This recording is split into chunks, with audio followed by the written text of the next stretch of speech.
spent an hour trying to figure out this new app, and I can't figure it out.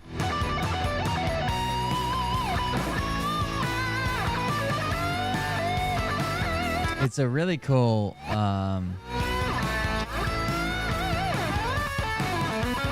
idea, I guess, if they can implement it right. But I can't figure out how to link my shit to it.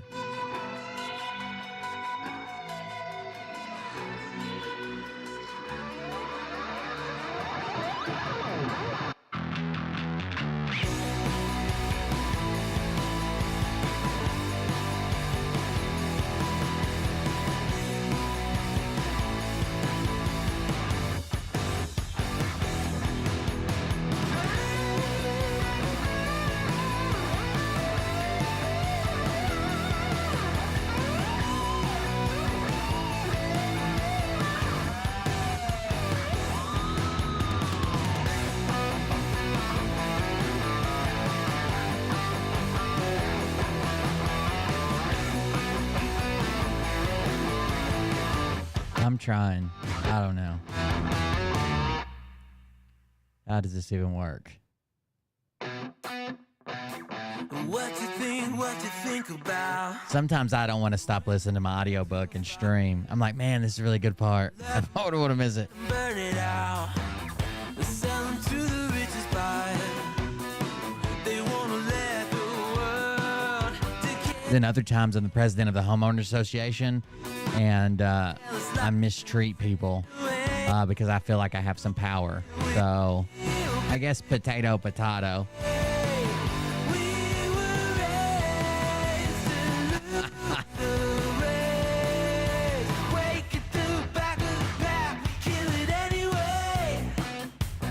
No, this app is called GrayJay. I just can't get it to frickin' link.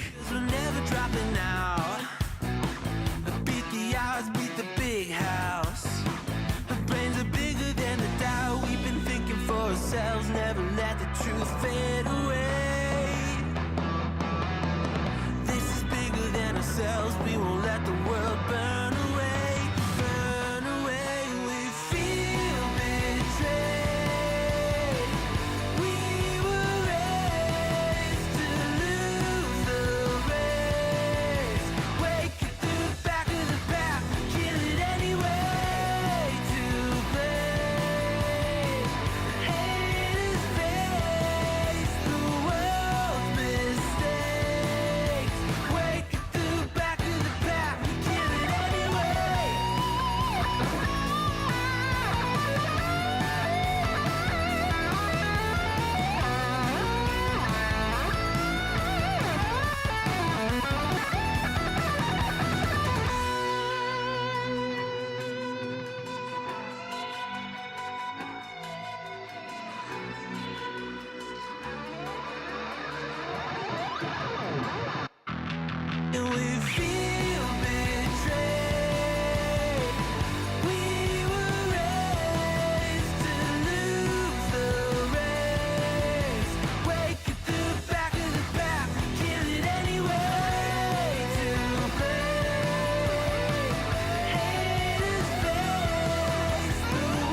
I guess we got to start. I'm going to stop working on this app. I don't know what it's doing. It's bothering me. Here we go. Hey daddies, it's me, the Linda Binda from TikTok. I wanted to make this video because I wanted to thank you for watching Cold Beer Confessionals with Will Bird. I think that's just incredible. I've watched a few episodes and I'm just like very intrigued. But you know what I'm most intrigued in is special teams, special plays, special players. Big Daddy's meat stick. I heard that it's very thick, like a good old German sausage.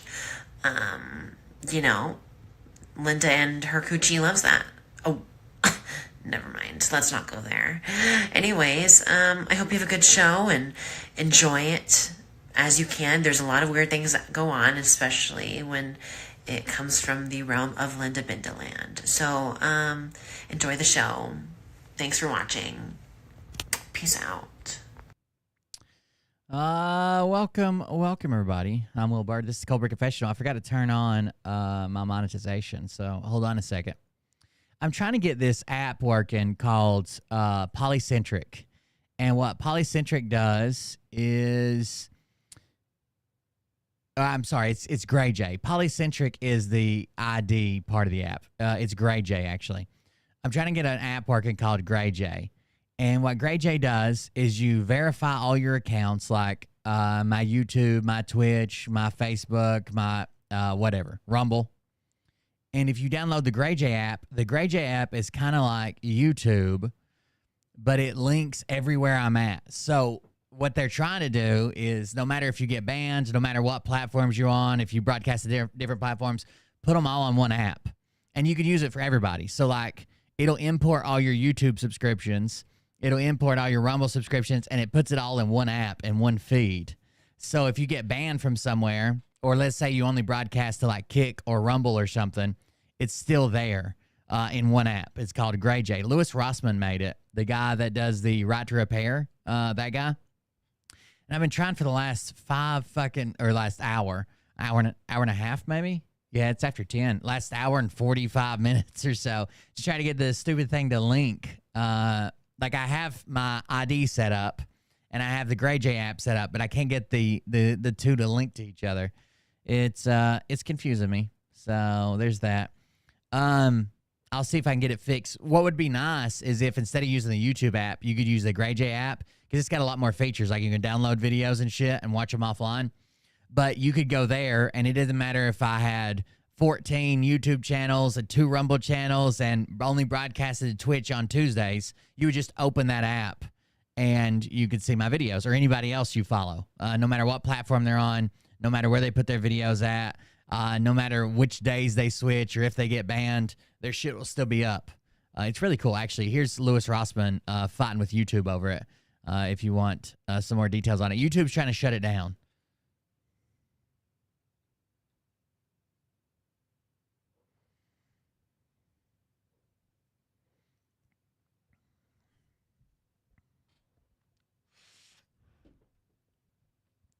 YouTube is basically claiming that this app violates their API because it allows people to download videos.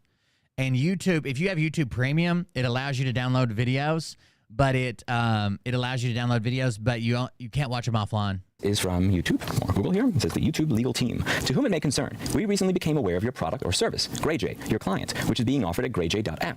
It appears your client allows downloading of YouTube content. As you know, you are required to comply with the YouTube terms of service at all times, which are posted at youtube.com/t/terms. Compliance includes, without limitation, not accessing, modifying, selling, or otherwise using the services, including any content, in violation of the YouTube terms of service. We strive to keep YouTube a safe, responsible community, and to encourage respect for the rights of millions of YouTube creators. This requires compliance with the YouTube terms of service, YouTube API services terms of service, and developer policies as applicable. If applicable, you must also delete any content, including data that you may have gathered in violation of our terms, policies, and applicable laws. Please note that defined terms used in this letter will have the meanings assigned to them in the applicable terms and policies. Please immediately correct and cease offering your client that violates our terms and policies within 7 days, in bold print that BlackBerry is not afraid of, from the date of this.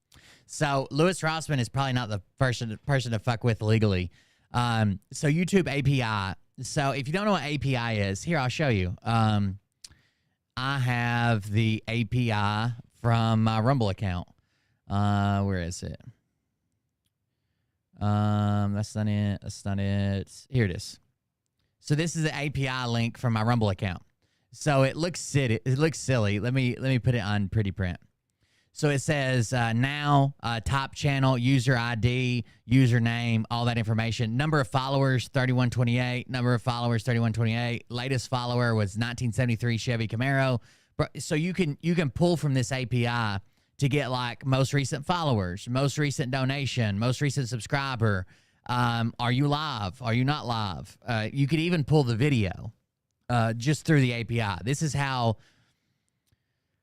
I do all my animations. This is also how I might embed a video on a website. Like I'd be broadcasting to YouTube, but I might put it on coldbeer.fund. So API is basically a structure for getting information from an app. So if you're getting information from YouTube or Rumble, it might show your latest subscriber, latest donation, what the chat's doing right now currently. This is currently my Rumble API link. It says latest rant. What else does it have? This show is 100% funded by viewers like you. If you'd like to keep it going, coldbeer.fund. I guess that's some of the chat going on there. Yeah, there's a bunch of things here that you can pull from it. So the API is like a structure meant for apps or, apps, I guess, to engage with other apps. This letter. If you are accessing or using the YouTube API services, please provide all the API project IDs for your client by responding to this letter. Sincerely, the YouTube legal team. To whom it may concern, I write on behalf of Futo, which develops and distributes the GrayJay app. I am responding to your April 17, 2024 email to the GrayJay support email address, grayjay@futo.org. The email is reproduced below. I would first refer you to our response to the YouTube legal team's similar letter of January 25, 2024. I have attached it here for ease of reference. Futo received no reply to our response. Your latest message was also not, as I then requested, directed to this email address. It being sent elsewhere delayed this response. As we noted in that February 1st, 2024 response, Futo respects the right of content creators and welcomes the opportunity to cooperate with YouTube in furthering the rights and interests of creators.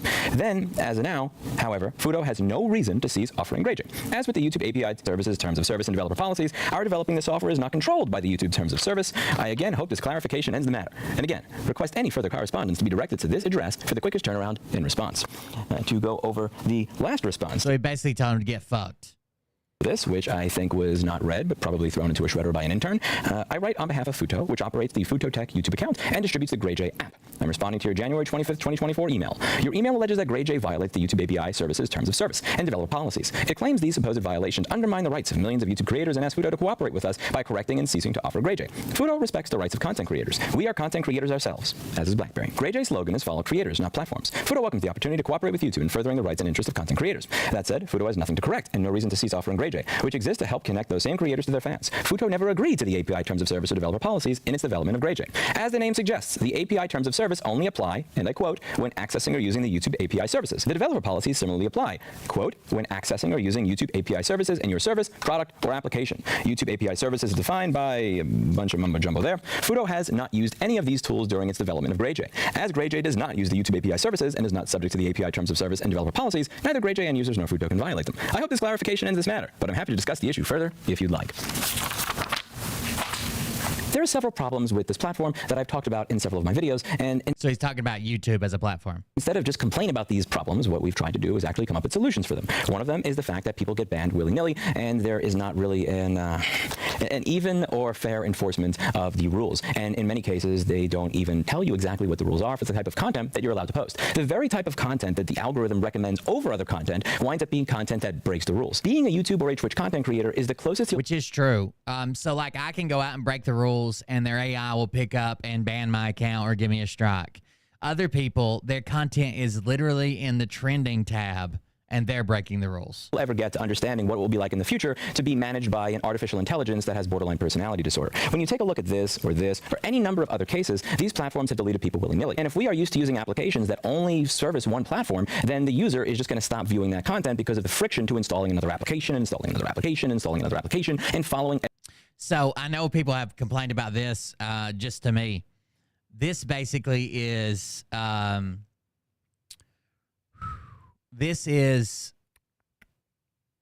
people don't want to download multiple apps, right? If I have to tell you, like on Thursday I'm on Rumble and on Saturday I'm on Kick and blah, blah, blah, people don't want to download a bunch of different apps. I've even heard people say, like, I'm not downloading another app. I guess I just won't watch you anymore, which is their decision, I guess. But if you could have one app where everything was at, it would be nice, right? And this guy goes out and makes it, and YouTube wants to shut it down. Why? Because they're not getting the views on their apps.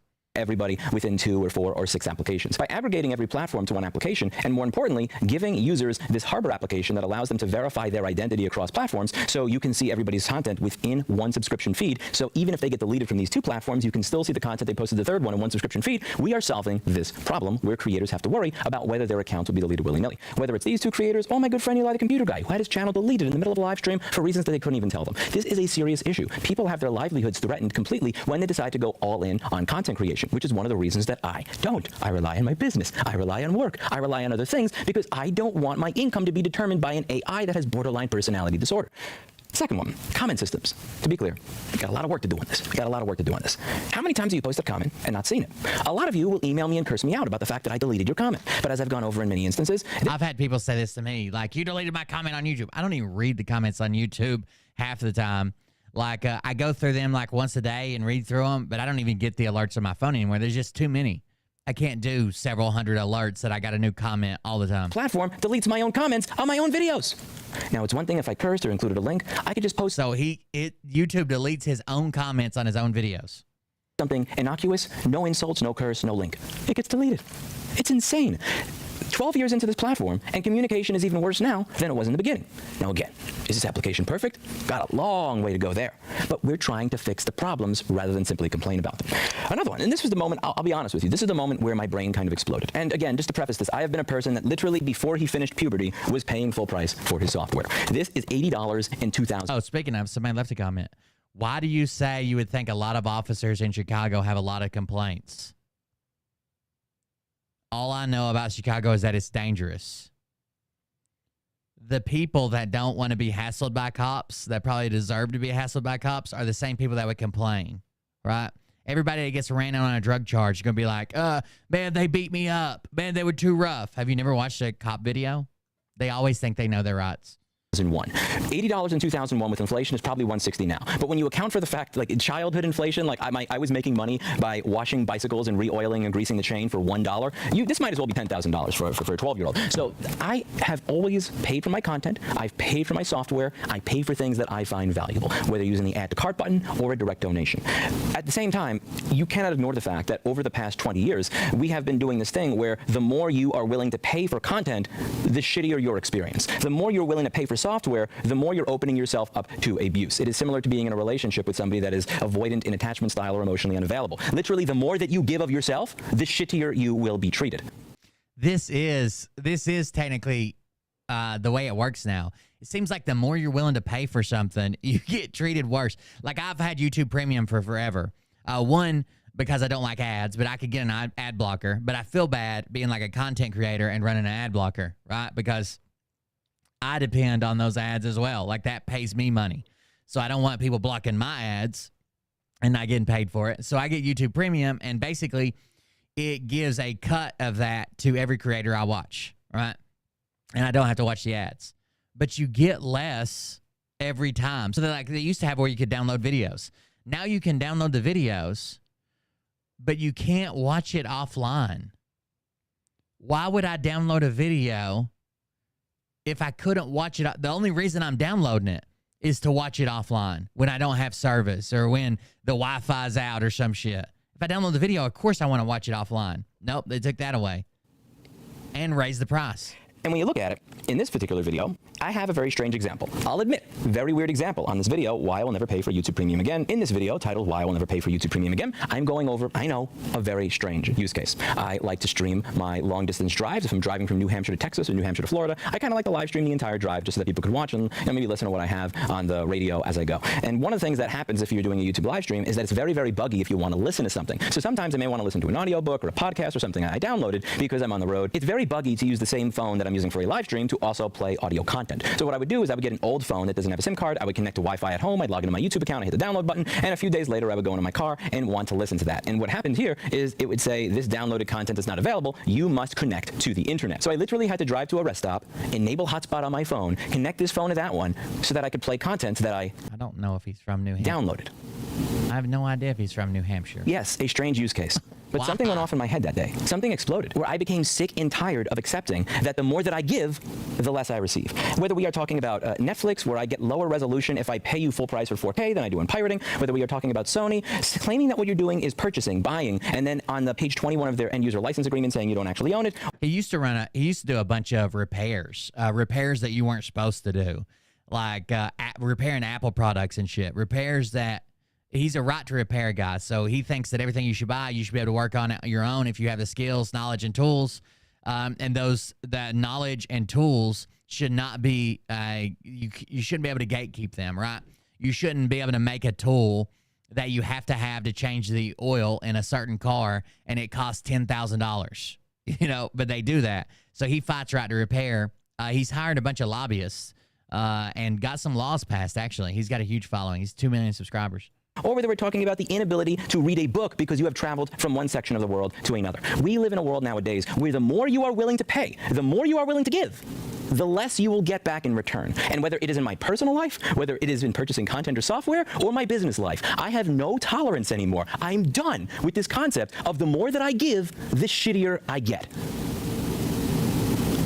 The section of this letter that says we should delete any sort of customer data that we have stored, you are welcome to view the source code of the application to see that we do not store any of our customers' data, whether you have paid for the application or whether you are simply utilizing our, it's open source, so you literally have the ability to have an infinite trial, so to speak, if you do not wish to pay for the application. But we hope that people pay for the application if they find it valuable. And at the end of the day, we also hope that users donate to the content creators whose content they find valuable. I'm curious what you all think.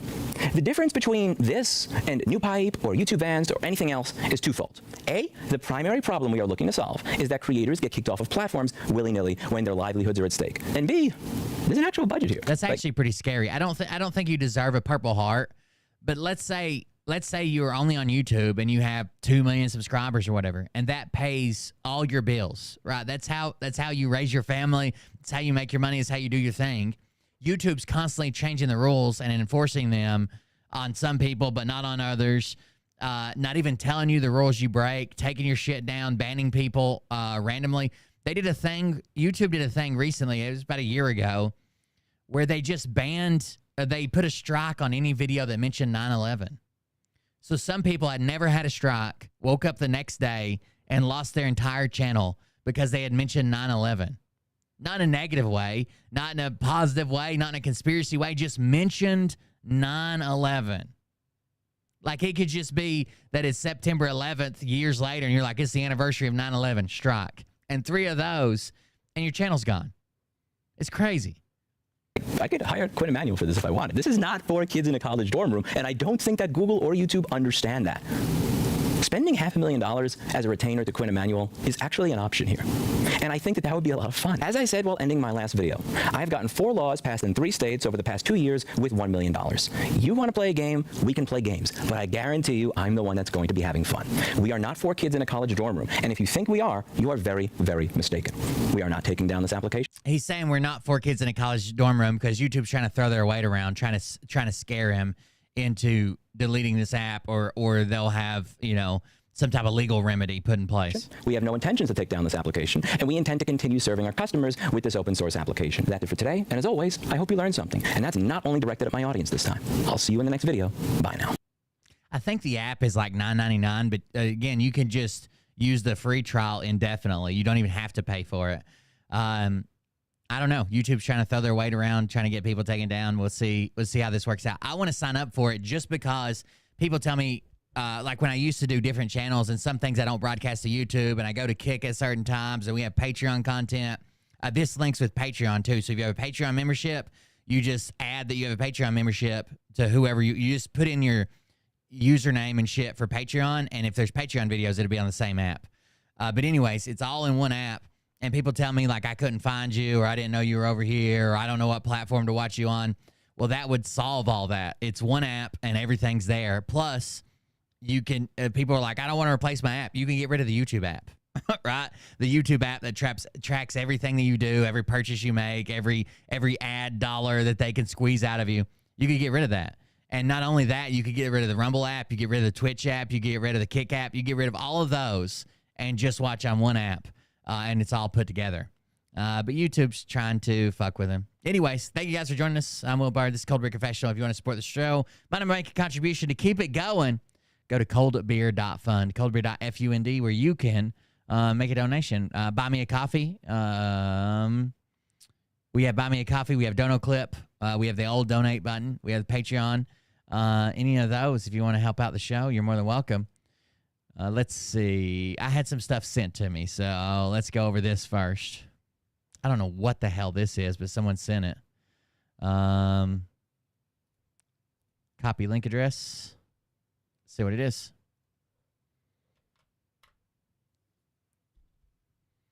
Follow link.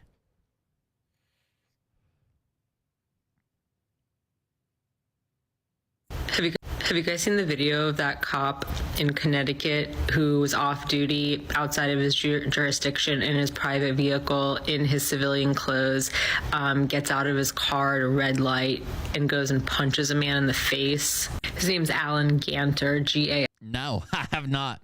This, by the way, the description says, I'd like to add that the cop was also repeatedly saying he needs to talk to his union rep, who is not a lawyer, and they let him. The fact that the union would pay for a lawyer for something he did as a civilian is mind-boggling to me. The fact that he wasn't arrested on scene is maddening. And the fact that no one said, what the fuck do you think you're doing to him, paired with a dressing down about how dumb that was, and that's how people get killed, makes me extra mad, because that's the patronizing way to speak with they speak with civilians. When they don't do it to their own, you know it's because they know the effect that tone has in people. They don't mind inflaming you. They wouldn't dare do that to one of their guys. A-N-T-E-R, if you want to look up the videos. The man had a dash cam that faced out. His name's Alan Ganter, G-A-N-T-E-R. I don't want to show that one yet. We can do this one.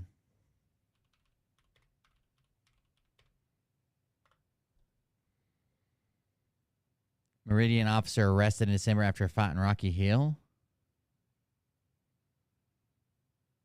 Here we go.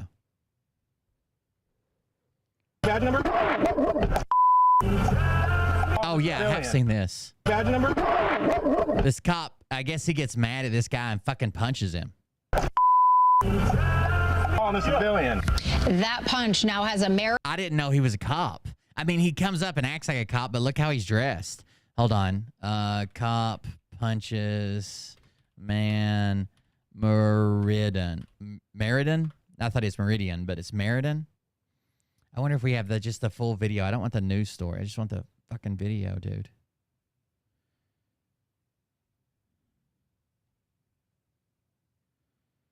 Long Island Olet. Let's see what this one is. The news just shows a small clip of it. I want the whole thing. You're going to get arrested for assault on a civilian. Rocky Hill now, yeah, emergency. Yeah, I was just assaulted by a police. Let's get to it. Here we go. Hey, what's up, guys? Long Island over here. By the way, Q Idiot bought me a dash cam for the cops that have been fucking harassing me or whatever. I got to go pick it up at the P.O. box. Again with another video. In today's video, we are going to be covering a Connecticut police officer who sucked Karen when we covered his reporting on Wanda Geter, a government official from Bridgeport, Connecticut, who gave me a false name during my in his report. And is this building paid for by taxpayer dollars? His police department in search of answers. He joins us now live with what he discovered. Matt. Huge shout out to Matt Aaron. I've had the pleasure of speaking with him when we covered his reporting on Wanda Geter, a government official from Bridgeport, Connecticut, who gave me a false name during my audit of the government center. She was later caught on camera stuffing the ballot box during the Democratic primary election for mayor. Matt was very tenacious in his reporting, went to Wanda's home to ask questions, and even pushed back against law enforcement when they wouldn't allow him inside of City Hall. Listen, are you a public servant? Are you paid for with taxpayer dollars? And I'm sure, I mean, just weird random shit happens to me all the time, like the wreck I rolled up on the other day. I'm sure we'll get some type of footage that I can put on the show if I can remember to save it. Is this building paid for by taxpayer dollars? Needs to be taken up with security. You're the lieutenant of the police department. I just want all the intentions here to be clear. Because once you say it, we have cause. So you intend, if we were to walk up these stairs and to knock on the mayor's door and try and ask him some questions, you intend to have us arrested for trespass? No. So then what are you saying? You have to take all this up with the security guard that runs the building right now. But they're not going to arrest me. Security doesn't arrest people. You arrest them. They're not qualified. They're the ones that make the call. They're not qualified. That's the gentleman you need to talk to. You're telling me that a security guard is going to be the arbiter of my arrest? He is a true proponent of the First Amendment. And one of the best investigative journalists. Seems like in a good cop. Despite this incident occurring back in December, it only came to light now thanks to a Freedom of Information Act request and a tip. Investigators say the video shows an off-duty Meriden police officer with more than 20 years of law enforcement experience reaching into a citizen's vehicle and punching. Oh, there's people asking about my ankle. It is, I don't know. So like okay, here's the weird thing. I sent that to you. Thank you, Thorne. If I rest too much, it gets stiff and sore and takes 10 minutes to get better, right? If I work it too much, it gets sore and I hop around, have to limp around, and it feels like, but like yesterday I was telling you how bad my ankle felt, right? Because I had weed eaten for like 6 hours. I just sat here on stream. Oh, I came to the office. I was at the office for like 4 or 5 hours. I did the stream. That's included in the 4 or 5 hours. And I got up to walk away and I didn't even limp. I had no pain whatsoever. None. Zero pain. So there's got to be some type of median where, like, I need to keep it moving so it doesn't get, like, stiff and I have to limp around when I get out of bed and shit. But I can't overwork it because that fuck, I don't know. In the face. He's not going to make this into some type of like major thing. December 8th, 2023, 37-year-old Thomas Brocuglio was driving his company vehicle with the dash camera on as he approached a red light at the intersection of France Street and Cromwell Ave in Rocky Hill. What are we doing? What are you doing? The truck he was honking at. So he blows the horn here where the person could have, I guess, they have to stop here on red. But they set through a yellow light. I don't know. Let me go back. He says, what are you doing? So I'm guessing he's saying the guy could have turned here. What are you doing? The truck he was honking at was being driven by 57-year-old off-duty Meriden Police Corporal Alan Ganter. So all he did was blow the horn and throw his hands up, right? Wait all day. It's not plantar fasciitis. That's when Ganter got out of his truck, flashed his badge, and approached Brocuglio. Really? Where does it say that? It says stop here on red. Corporal Ganter began taking pictures of Brocuglio's license plate. He was taking pictures of his license plate to retaliate against him later on. That's exactly what he was doing. Brocuglio accused Ganter of being on his phone as the confrontation escalated. I saw you looking down doing everything else. No, I was moving something in my back. Ganter then threatens to give Brocuglio a ticket and call his supervisor. Plantar fasciitis at the base of the heel. It's nowhere near this. This is like almost in my calf. Sure, sounds good. Let me get your badge number. Ooh. Unbelievable. This Brocuglio a ticket and of being on his phone as the confrontation escalated. I saw you looking down doing everything else. No, I was moving something in my back. Ganter then threatens to give Brocuglio a ticket and call his supervisor. Sure, sounds good. Let me get your badge number. Unbelievable. Jesus Christ, dude. All he says is, let me get your badge. Yeah, he's being a dick, but the cop's being a dick too. Like, I don't think he's overstepped any bounds here for somebody to fucking swing, even a civilian. Like, he hasn't passed bounds for, like, a guy to swing on him. It doesn't matter, right? Like, even if this guy wasn't a cop and he got out starting shit, and this guy's like, fuck you. What's your name? You know, or I'm going to get your license plate. And the guy fucking swings on him. Much less a cop. They should be held to a higher standard. This is why we all need dash cameras equipped oh, shit. You guys get to watch me go through drive-thrus, too? in our vehicles, just for instances like this. You want to get arrested? You're going to get arrested for assaulting a civilian. Ganter drove away as Brocuglio placed a call to Rocky Hill Police. Rocky Hill, no, yeah, sure, emergency. Yeah, I was just assaulted by a police officer who punched me in the face through my window. Rocky Hill Police responded and generated this incident report, saying the punch left Brocuglio dazed and possibly concussed. Rocky Hill Police made contact with Ganter at his residence. The interaction... I know he downplays this. He's like, we don't have to make a big deal out of this or some shit. ...on body camera. Is he pressing charges against me? Like for breach? Yeah, because I yelled at him and stuff? For assault, because you hit me. He's saying that I hit him. He's saying that Pressing charges against me? Like Oh, it's like, because I yelled at him? Because you hit him. He's saying that I hit him. He doesn't know that the camera does inside and outside. for breach? Yeah, because I yelled at him and stuff? For assault, because you hit me. He's saying that I hit him. He's saying that I hit him. This officer clearly lying. That is why dash cams are so important. He is lying. He's saying This is what most cops have fucking anger issues. I understand getting like aggravated with the job and people getting off and people doing stupid shit, people trying to fucking kill you, but you can't be this angry, right? I mean, I know I wouldn't make a good cop, but it's like people like me that like fucking flip out over little shit. They're like, oh yeah, perfect job for me. Let's be a fucking cop. saying that I hit him. It's on video. That's where you messed up. You've been exposed, officer. And he has video that you hit him. Then Ganter asks officers if he can charge Brocuglio. And there's nothing where I can press for breach of peace for him yelling at me, whatever it is. Ultimately, breach of peace for what? He didn't breach the peace. He wanted you to get off of your phone and make the right turn that you were supposed to make. You escalated the situation by getting out of the vehicle and then punching him in the face. Ganter, who is a school resource officer for the Thomas Edison Middle School, was charged with breach of... He shouldn't be around kids. No fucking way. Especially the way mouthy-ass kids are now. I mean, I was that kid in high school. I've said some fucked up shit to the resource officers. There's no way. Peace and assault. I'm Matt Karen with Fox 61 News. We'd like to talk to somebody about Officer Alan Ganter punching a civilian in the face. We were told someone from Internal Affairs would speak to us, then told no one was available. No one's able to come up. Meriden Police did send Fox 61 a statement saying an Internal Affairs investigation determined Ganter did violate the Meriden Police Department's rules of conduct, and as a result was suspended for 5 days without pay. 5 days without pay. I saw he was arrested, actually. That was one of the updates. We'll go back and look at it. He violated the department's rules of conduct. No, he violated the law, and he punched an innocent man in the face like the tyrant he is. Yeah, there's a difference between violating policy issues and violating the law, right? And it can be both, right? Their policy could say that they have to obey all rules of the written law. It could be both, but hitting someone can't just be a policy violation. No, that deserves way more than a 5-day suspension. He needs to be terminated as a law enforcement officer, especially when he's working around children. And will be required to attend de-escalation training for 3 consecutive years. And after issuing that statement, the Meriden police did also say they would not be addressing this issue any further. You know, Mariah went, there's something wrong. So this is kind of a long backstory. Mariah likes a very specific kind of milk, okay? And the only place to find this milk reliably is like it's a brand of milk. The only place to find this milk reliably is a gas station. Well, I started buying milk at this gas station, and Mariah would be like, it's spoiled. But the expiration date would be like 4 or 5, 6, 7 days from now. She's like, you have to get it at least a week from expiration date, or it's spoiled. It tastes bad.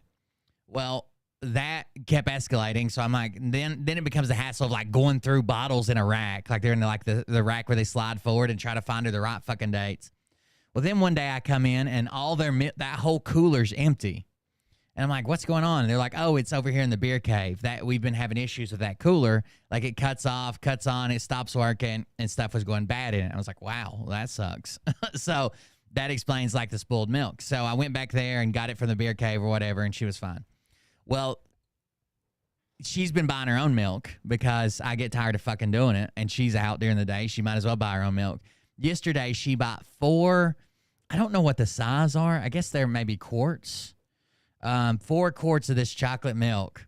5? I can't remember how many's in the fridge, and every one of them was apparently bad. So I think their cooler's still cutting off or I'm doing something. I don't know. I don't drink that much fucking milk. But she likes it. So I guess their cooler's still cutting off or something's wrong with it. Because she said they were all bad. And she's supposed to be returning them. We'll see.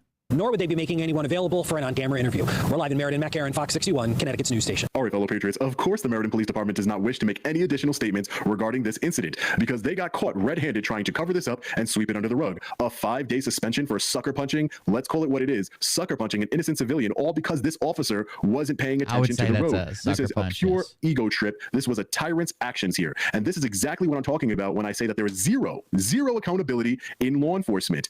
Name any other profession where you can punch someone and keep your job. I'll wait. It doesn't exist. Law enforcement have such low standards for these officers when they should be having high standards. This does not serve as a deterrent for anyone in that department or the state or the country to stop them from and prevent them from assaulting a citizen ever again. This is ridiculous. 5 days. It would have been more if Matt Karen had found this story out earlier, but because it was swept under the rug, they said, oh, let's just give him a 5-day vacation and let's all... Oh, never mind.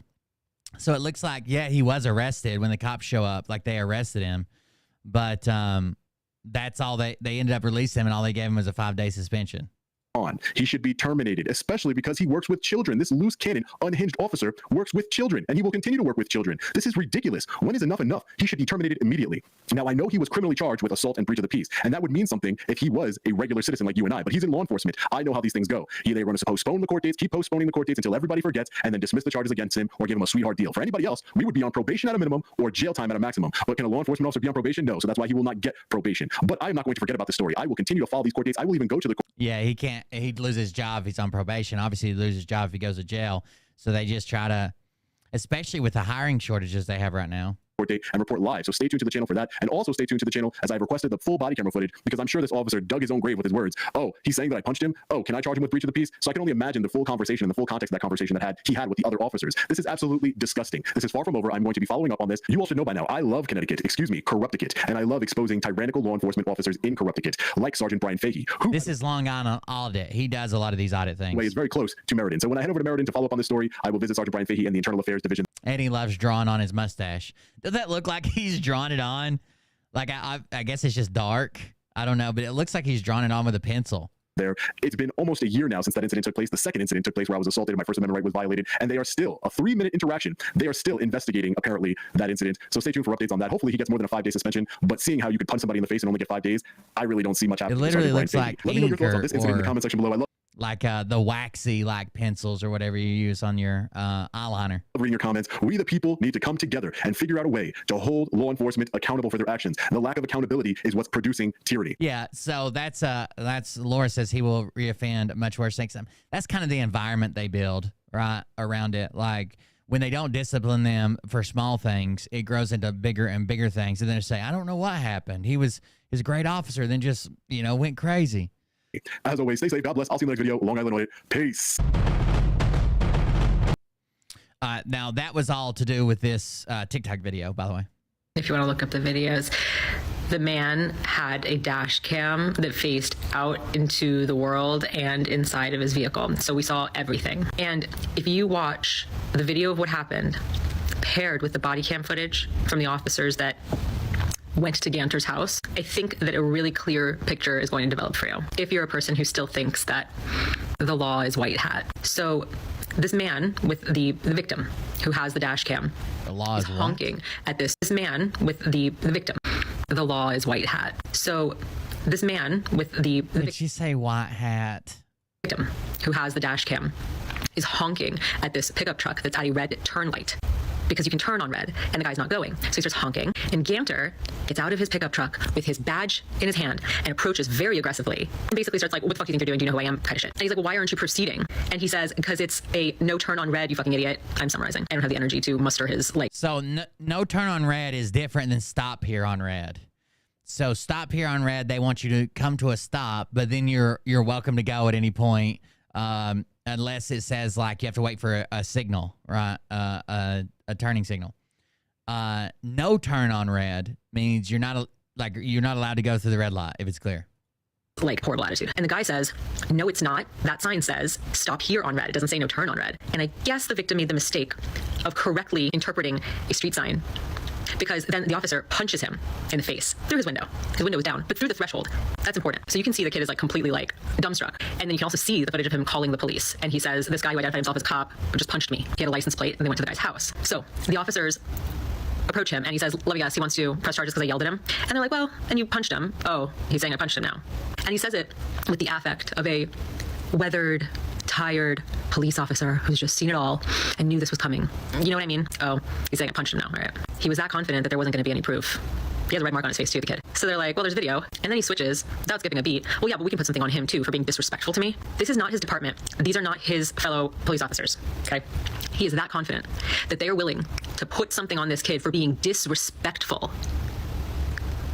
Who the fuck are you that you just deserve respect? That's why you had to walk out of your fucking truck with a badge in your hand, because you're nobody, you're fucking nothing without it? Yeah, that's exactly what it is. He's a fucking garbage person who just invited other officers to collude with him to put charges on a kid that he sucker punched. That's fucking road rage. And by the way, it's also a burg bat. I technically wouldn't call the guy a kid, right? He's an adult. He's in a work van. Where in Florida, that's punishable by life. If you traverse someone's property with the intent to commit a crime, it's a burglary. And if you batter them while doing it, it's a burg bat. Any one of my clients would have been charged with a burg bat, and this guy got a fucking misdemeanor battery. And they didn't arrest him on the spot, even though they had everything they needed. This guy kept name dropping all of his fucking higher ups, talking about, I've been doing this for 25 years, but he was disrespectful. Disrespectful? You got out of your fucking truck and approached this man's fucking car like a wild man, like a fucking animal. Uncouth fucking animal. This is how people get killed. And yeah, you're right. If it was my clients who did it, I wouldn't fucking say that. It's because this motherfucker is supposed to know better. This motherfucker is supposed to be held to a higher standard. This motherfucker is the one who's policing you and me to make sure that we don't step out of line.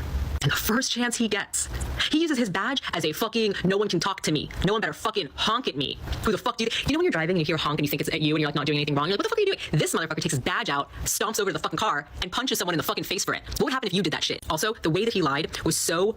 To be fair, I have done this shit, but I don't hold a police commission. Fucking expert level. I know that he has sat in front of a million fucking juries and ruined a million fucking lives with that believable, convincing, unattached delivery. He's so unattached. He doesn't care. He doesn't have a dog in the fight. It's just what it is. Oh, I punched him. Okay. He can control his emotions and he can be measured when he has to be, which means that when he isn't measured and controlled, it's fucking intentional. It's fucking intentional. It is calculated. He should be held to a higher fucking standard.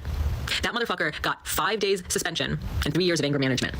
And he's still policing the fucking roads. If you're okay with that, get help.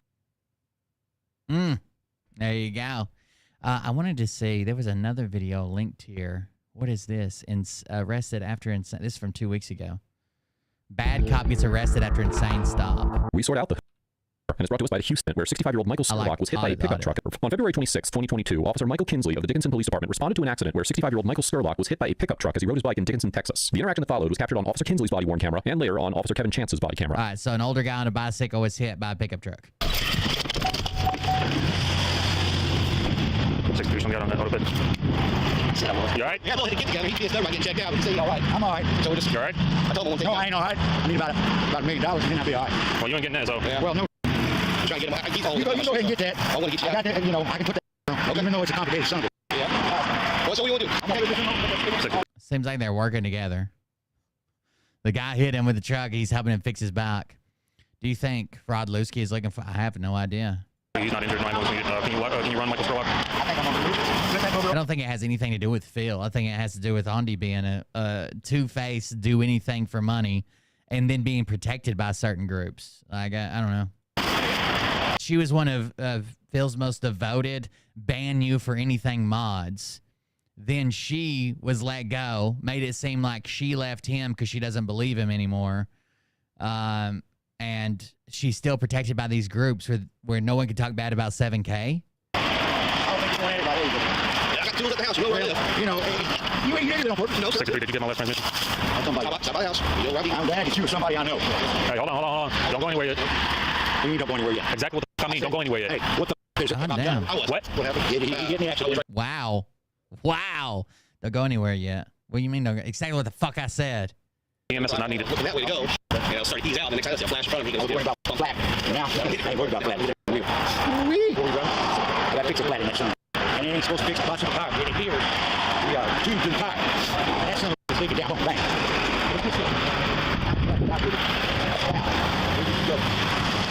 All right, am I through? No.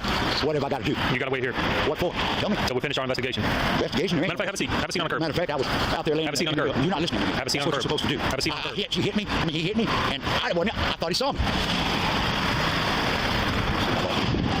Hey, have a seat on the curb. I'm going to look for my stuff, young man. All right, turn around. Come on, now, wait a minute. Hey, relax. What are you doing? Hey, you're going to have a seat. Jesus Christ, dude. What the fuck is wrong with these people?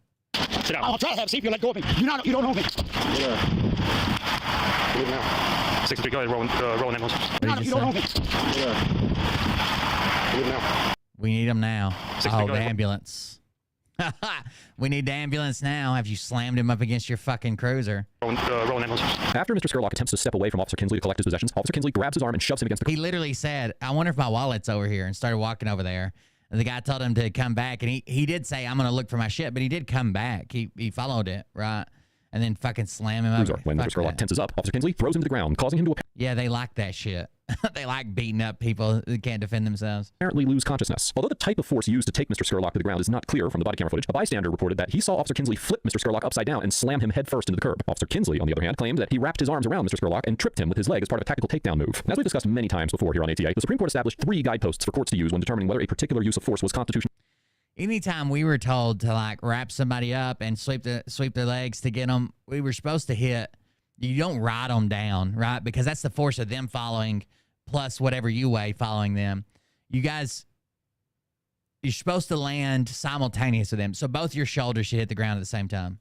Excessive in the 1989 case of Graham versus Connor. These guideposts, which are often referred to as the Graham factors, include, now quoting, the severity of the crime at issue, whether the suspect poses an immediate threat to the safety of the officers or others, and whether he is actively resisting arrest or attempting to evade arrest by flight. Applying the Graham factors to this situation, Mr. Skurlock was the victim of an accident and was not suspected of a crime at the time Officer Kinsley arrived, although it is possible that a court would conclude his non-compliance with Officer Kinsley's orders created arguable probable cause for an interference with a public servant charge, which is a Class B misdemeanor. Likewise, Mr. Skurlock did not take any aggressive actions or appear to pose a threat to anyone, and although he did refuse to comply with Officer Kinsley's orders by attempting to step away, he was not under arrest, and therefore could not be considered to be attempting to resist or evade arrest. Additionally, as the Fifth Circuit Court of Appeals, which has jurisdiction over Texas, explained in the 2000 case of Goodson versus City of Corpus Christi, quote, in the Fifth Circuit, to succeed on an excessive force claim, the plaintiff bears the burden of showing 1, an injury, 2, which resulted directly and only from the use of force that was clearly excessive to the need, and 3, the force used was objectively unreasonable. In the 2014 case of Backey versus City of Galveston, an officer argued that he was entitled to qualified immunity for his use of force against a citizen, claiming that a subject's failure to follow police orders, standing alone, may be sufficient justification for the use of force. In rejecting this argument, the U.S. District Court for the Southern District of Texas determined that, quote, it is true that a subject's failure to follow police orders is sometimes invoked as justification for use of force, but failure to comply with orders is not a separate and additional factor to be considered in the Graham framework. It is subsumed within the Graham factors themselves. In the Backey case, the court concluded that the citizen's alleged refusal to follow orders should be considered under the first Graham factor, the severity of the crime at issue. The court noted that, at most, his alleged refusal to leave the area constituted interference with a public servant, and held that... So you can't use that as a separate issue, them not complying with your orders, as to use force. Instead, you're supposed to put it back in the Graham factor and use it as part of the severity of the crime. So if you think the guy committed murder and he's refusing, that's one thing, rather than if the guy got hit by a truck, he didn't do anything. He was hit by a truck and he's like, I'm looking for my shit. And, like you're supposed to be able to weigh the severity of these things. Now quoting, under clearly established law, no reasonable officer would have believed it lawful to tase a subject for such a minor offense, particularly when the officer had not attempted to use any intermediate measures of force. Now, although Officer Kinsley did not tase Mr. Scurlock, he used aggressive and serious force on him that caused him to lose consciousness without first attempting intermediate force. And it seems likely that a court oh shit, they knocked his ass out. would conclude that this use of force was excessive.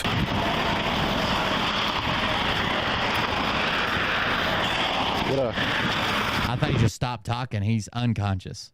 Leave him out. 60, go ahead, roll in. Is he out? Huh? Is he out?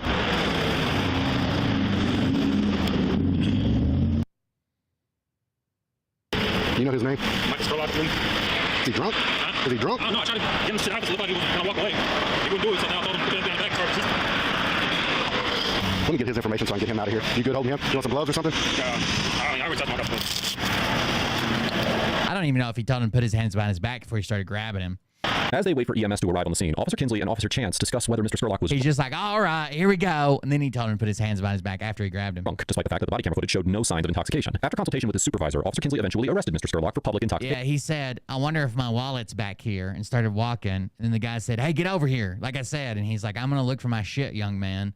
Although his blood alcohol concentration was never tested. In defending the arrest, Officer Kinsley's supervisor claimed that he had seen Mr. Scurlock acting erratically earlier in the day, and Officer Kinsley said a bottle in the basket of Mr. Scurlock's bike contained liquid that smelled like alcohol. Under Section 49.02 of the Texas Penal Code, the state public intoxication statute, quote, a person commits an offense if the person appears to be in a public place while intoxicated to the degree that the person may endanger the person or another. Section 1.07 of the Penal Code defines the term public place as, quote, any place to which the public or a substantial group of the public has access, and includes, but is not limited to, streets, highways, and common areas of schools, hospitals, apartment houses, office buildings, transport facilities, and shops. As such, Mr. Scurlock was likely in a public place at the time of his arrest. However, there is a strong argument that the officers did not have probable cause to believe that Mr. Scurlock was intoxicated. Although the Court of Criminal Appeals of Texas held in the 2019 case of State v. Martinez that there was sufficient evidence for officers to believe that an individual rendered himself subject to potential danger by being intoxicated in a parking lot of a public place, in that case, there was substantial evidence that the suspect was actually intoxicated. The officers testified that they could smell the odor of alcohol in the citizen's breath, that he had trouble standing and was swaying, that his speech was slurred, and that his eyes were red and glassy. Here, the only evidence the officers had was Mr. Scurlock's alleged quote-unquote erratic behavior earlier in the day, and a bottle that potentially contained alcohol. The body camera footage did not show that Mr. Scurlock exhibited any slurred speech, difficulty standing, or swaying, and his eyes did not appear to be red or glassy. Further, the officers never claimed to smell alcohol on Mr. Scurlock's breath or person, and they did not mention the idea of him being intoxicated until after Officer Kinsley had rendered him unconscious. Accordingly, it is likely that a court would conclude that the officers did not have arguable probable cause to arrest Mr. Scurlock for public intoxication. Although Officer Kinsley called for an ambulance, Mr. Scurlock eventually regained consciousness, and when EMS arrived, Mr. Scurlock refused medical attention. However, at the time, he was unstable and confused, with blood streaming down his face. Officer Kinsley then transported him to the Dickinson City Jail, where staffer Floyd Pruitt said Mr. Scurlock needed to go to the hospital, but admitted him anyway, despite the fact that Mr. Scurlock began complaining of pain and dizziness even.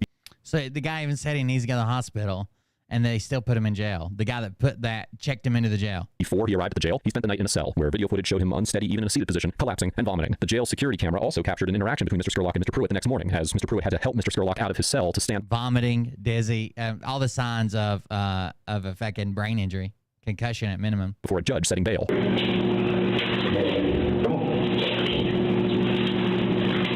got a car, don't you? Car for what? To get you home. No, I have a car to get you home. Come on. Mr. Scurlock, you have a right to remain silent. You have a right to a warrior. You have a right to have a warrior for president. Any interview with the police. You have a right to terminate any interview at any time. You don't have to make a statement, but I must warn you, any statement you make will be used against you. You're charged with public intoxication under the bond of 581. Can you make bond? Public intoxication without taking his blood alcohol, ever. Sure. I think that's enough. Yeah. We're going to do. Oh, you get the reservation fee. Okay, payment plan? Okay. Oh, how am I here? You got public intoxication yesterday? I got beat on yesterday. Having signed that bill, that has any information. I got beat on yesterday. Damn it. And he's obviously riding a bike around, had all that shit in him. I don't know if he's homeless or not, but he doesn't have money for a lawyer to fight this. Man, I ain't got no way out here. No, you're getting out. You're getting out. I'm ready for it. No. You ain't one of those kids. Man, I can't see. What? I can't see. Where you? I have to show him where to sign. Jesus Christ. Okay. It's back on the bench for me. I think this one got, I think this is. God, right. Like a. Yeah, okay. Oh, man. Okay, you have to be quiet. You have to be quiet, right? Yes, sir. I can't hold. The judge is out here. No.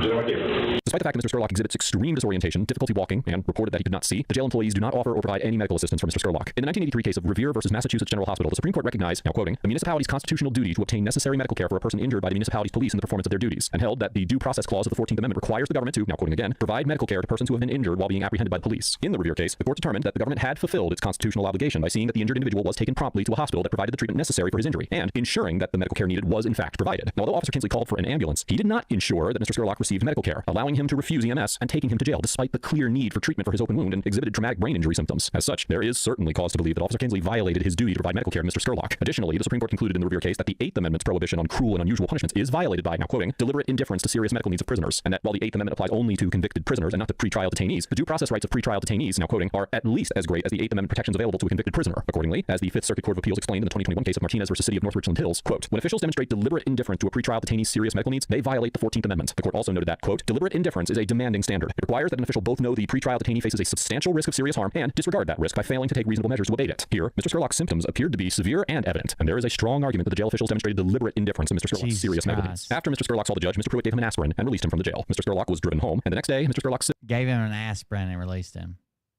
Sister found him unconscious in her backyard. She took him to the hospital, where doctors diagnosed him with a brain bleed and admitted him to intensive care, where he remained for 2 weeks. In December of 2022, Mr. Scurlock passed away following a stroke, and according to his sister, he never fully Damn, dude, they fucking killed him.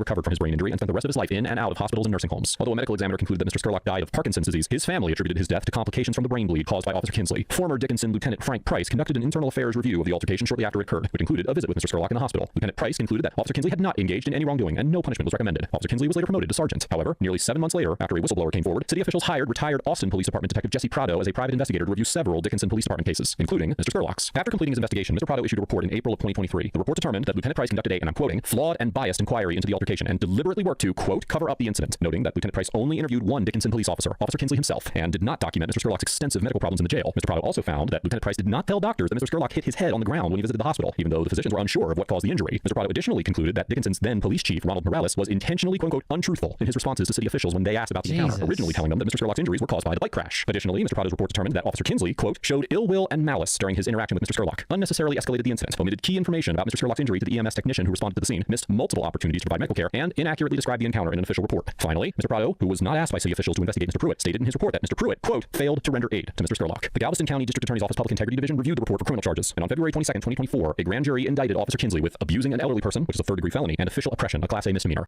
Good. In their indictment, the grand jurors determined that Officer Kinsley caused Mr. Scurlock's body and head to strike the ground and failed to obtain medical care for him despite having ample opportunity to do so while he was in his custody. They also found that Officer Kinsley knowingly arrested, detained, and mistreated Mr. Scurlock in an unlawful manner. As of the date of writing this episode, these charges are still pending. Notably, Officer Kinsley's employment records included repeated allegations of excessive force and reckless behavior, resulting in at least 5 internal affairs investigations. They always do, dude. They always do. When one of these guys finally gets busted, and they look back at the record, it's always full of them fucking abusing people. By both the Dickinson PD and the Houston Police Department, where Officer Kinsley worked from 2017 to 2019. During his time at the Houston PD, Officer Kinsley received a 5-day suspension for inappropriate use of force and ultimately resigned in 2019 while suspended from duty for an investigation into unspecified misconduct allegations. He joined the Dickinson Police Department about 1 year later. Overall, Officer Kinsley gets an F for using excessive and unnecessary force against Mr. Scurlock, demonstrating an extreme level of indifference to the physical injury he caused, and seemingly fabricating a public intoxication charge against Mr. Scurlock in an apparent effort to justify the extreme force he used against him. I don't understand how public intoxication can stick when they don't even they don't even check to see if he's drunk, right? They didn't do a breathalyzer, didn't draw blood, didn't do anything. Mr. Pruitt and the other police and jail officials who came into contact with Mr. Scurlock also get an F for demonstrating a complete lack of concern for Mr. Scurlock's well-being and failing to ensure that he received medical care for his obvious and severe symptoms. Finally, Lieutenant Price and Chief Morales also get an F for failing to acknowledge Officer Kinsley's misconduct and apparently attempting to cover up the incident and mislead city officials. In many ways, the appalling nature of this encounter speaks for itself, and if there was a grade lower than an F, I would certainly assign it to the Dickinson police and jail personnel involved in this incident. I commend the city officials for hiring Mr. Prado to investigate this horrifying altercation, and the Galveston County District Attorney's Office for pursuing criminal charges against Officer Kinsley. As for Mr. Scurlock, I cannot rightly assign a grade to an individual who suffered a severe injury at the hands of a police officer and spent most of the encounter unconscious or clearly exhibiting symptoms of a serious traumatic brain injury. There was no justification for the level of force that Officer Kinsley used against him, or the apparent indifference to his suffering demonstrated by the police and jail officials who came in contact with him, and I offer my deepest condolences. He hits his head on the curb to Mr. Scurlock's family. It is truly devastating that Mr. Scurlock lost his life, potentially as a result of police brutality and misconduct, and I hope that Mr. Scurlock's family is able to find some level of peace and comfort from the criminal charges that have been filed against Officer Kinsley. Let us know if there's an interaction or legal topic that you would like us to discuss in the comments below. Thank you for watching, and don't forget to check out my second channel for even more police interaction content. Damn it. That's Audit the Audit. You guys should check them out if you like cop videos. Speaking of cop videos, here's one of those doorbell videos we were watching the other day. Here's a good one. It says, police tasered a sword-wielding man following a stabbing in which a 14-year-old boy was killed. I don't think I can make it bigger. This guy's got a fucking, like a ninja sword.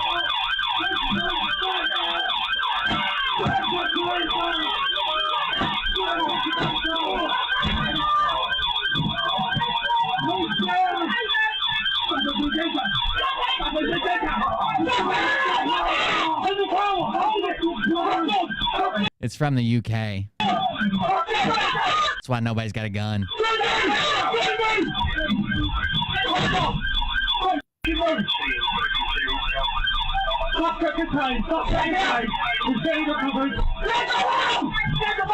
There she just took the sword away.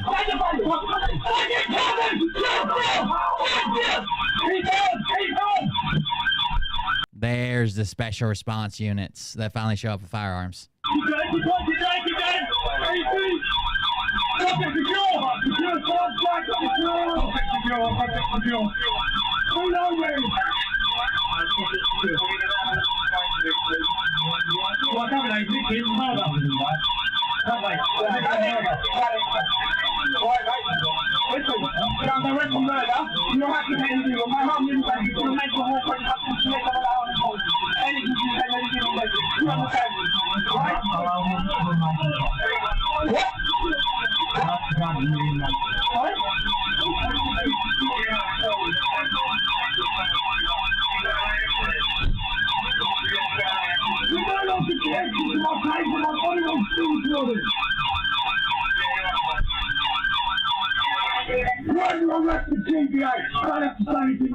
Yeah, I just read that. It says, first, under most public intoxication laws, depending on the state, the individual charged with the offense does not actually have to be drunk. Instead, he or she only need only appear to be drunk or be acting in a disorderly manner. This is because the crime is meant to protect against public environment that threatens or intimidates others or discourages them from using public spaces. Accordingly, an individual who is actually not drunk but is acting in such a manner can be charged with this crime.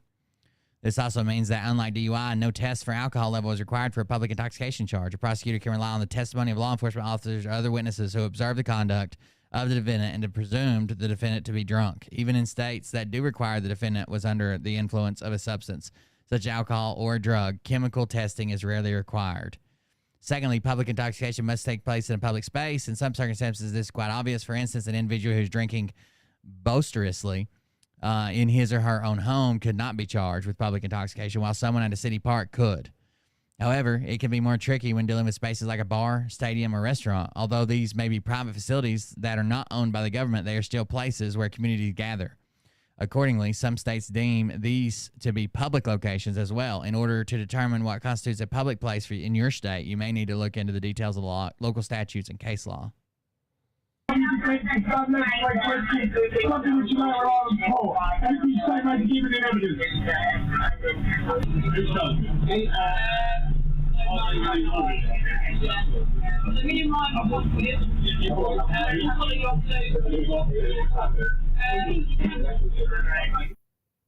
Damn it. UK ninja sword stabbing. Speaking of the special response team, the Afghanis who received all of our multi-million dollars worth of equipment seem to be putting it to good use. They've been training pretty hardcore.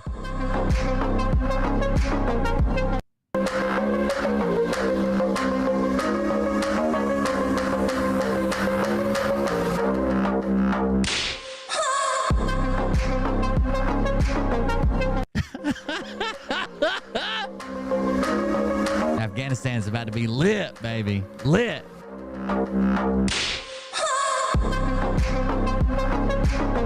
Hell yeah.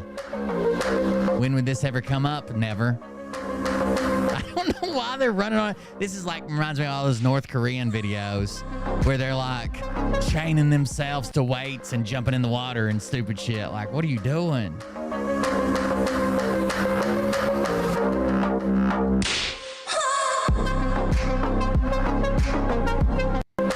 I don't know what they're doing. North Korean Special Forces. This is actual Afghanistan. This is their new demonstration. They can balance on off-road tires.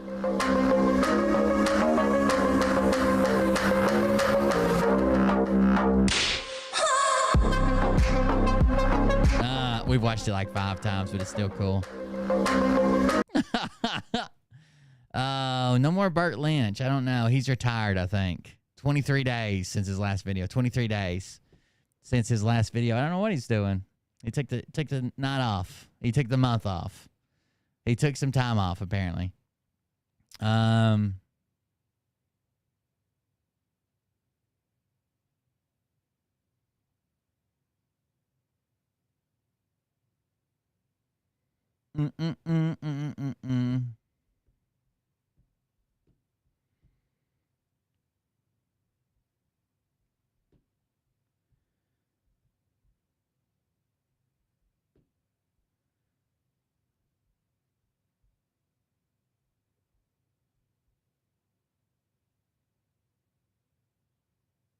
What the fuck? That's so weird. Never mind. I was looking at another retard on YouTube. Oh.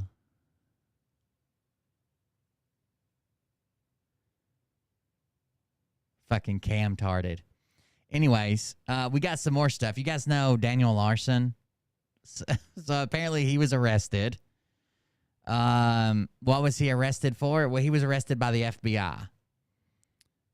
Why was he arrested by the FBI? That's the World of Shirts or whatever guy. Why was he arrested by the FBI? For threatening to kill an FBI officer and blow up the White House. Here's where we'll start. Urgent. Daniel Larson is now showing up on the FBI website for some fans in the East Coast area only. People on the West Coast are still waiting for it to be updated. 10 most wanted fugitives. Daniel Robert Larson. Hold on. It gets better. Here's a phone call.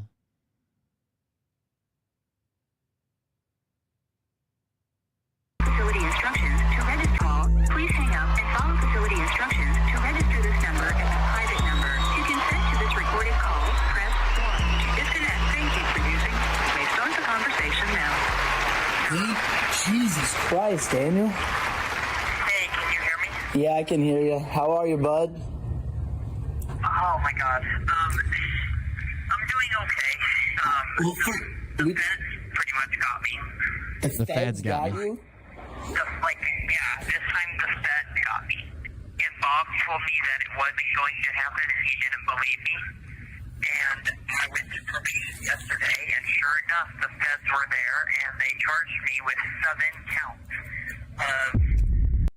So I think he said he got arrested at a restaurant.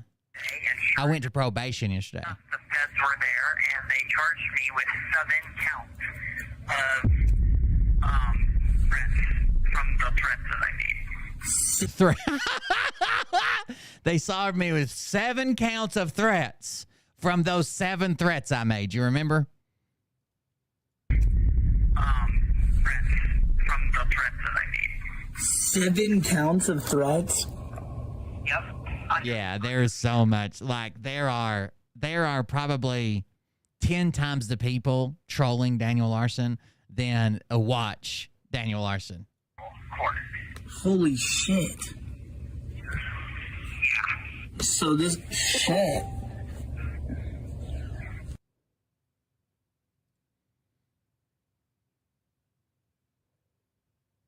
That says I watch child porn now because the FBI and U.S. Secret Service showed me what it was. In case you're wondering what that said. So, Mark went and dug most of this out. It says, more coming as I get timestamps and screen recordings. From what I could tell, he got arrested at a restaurant, and the FBI came and charged him while he was in custody. I know that he was on probation. I think he was at a probation meeting from getting arrested at a restaurant. Looks like he threatened to blow up a courthouse. Okay, even worse. Now I'm hearing he threatened to blow up the White House as well. Oh, and a college campus and the FBI headquarters. He's fucked. Here's the case number filed on 4/25. The FBI agent's name is Daniel McDougal, whom he also threatened in one of his videos. Evidently, they met with him and warned him to chill prior to his arrest. Also, it seems like his bail is set at $3 million. $3 million. I'm watching it live right now. This is crazy, dude. Daniel Larson. Let's see what this video is. I think this is a pretty long video, but here we go. Oh no, this is a Hey, short one. what's up, my Larsonians? It seems Daniel Larson is arrested again. Yes, arrested again. And the last arrest was, 28 days before this on April the 2nd. And before that, it was March 19th. Now, it seems Daniel is learning his lesson on multiple levels because this latest arrest comes to no surprise, right?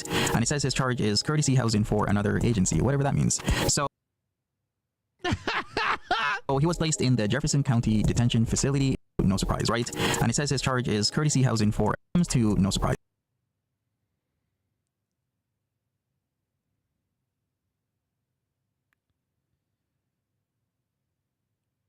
Right? And it says his charge is courtesy housing for another agency, whatever that means. So he was placed in the Jefferson County Detention Facility. Courtesy housing for another agency is they're holding him for the FBI or whatever. It's really unclear as to what charge he was arrested for, but as I said, he had a warrant issued from another county. Now, in the days leading up to this, Daniel Larson has been quite wild, right? From the Buffalo Wild Wings ejection, from scamming them out of $53 worth of food. Good thing the FBI is watching. They're going to really have a fit with this video. Look at all you guys exposing yourselves for complete, utterly being idiots in the comment section. Once again, for everybody who is spamming me, okay, once again, for everybody spamming me, hundreds of dollars in gifts. Like I said, if you guys can do that, you guys can have no problem paying the bill. You guys know my situation. This shouldn't be an issue. So he went and ate at Buffalo Wild Wings and then tried to get somebody to call and pay the bill? And because Jacob Sartorius, another flipping celebrity, decided he was going to steal my ID, which is a crime. That's a federal crime, actually. What the fuck am I supposed to do? I can't do anything. You're already the voice inside my head. And with my popularity and you guys willing to send donations, you guys just want to manipulate everything. So yes, I'm calling out my fan base.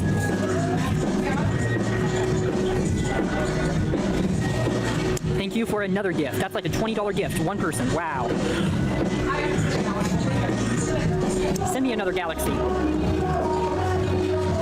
Look it up on Google how much galaxies are. Send me a rainbow. Isn't a freight train 50?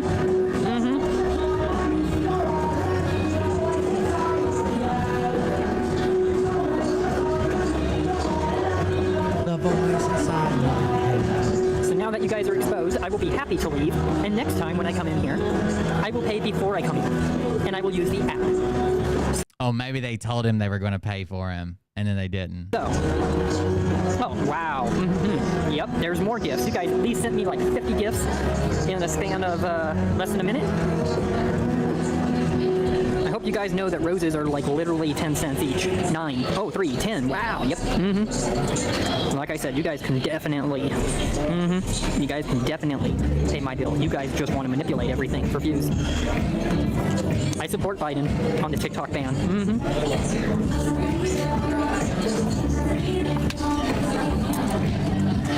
Look at him. He's goofy looking motherfucker. All right. And even before that, the incident that occurred before the April 28th Buffalo Wild Wings incident was at Pump House in Longmont, Colorado, of all places. So with this incident, the restaurant, the Pump House, called the police for Daniel Larson dining and dashing. And literally the next day, Daniel Larson began to live stream at Buffalo Wild Wings, where he bought over $53 of food.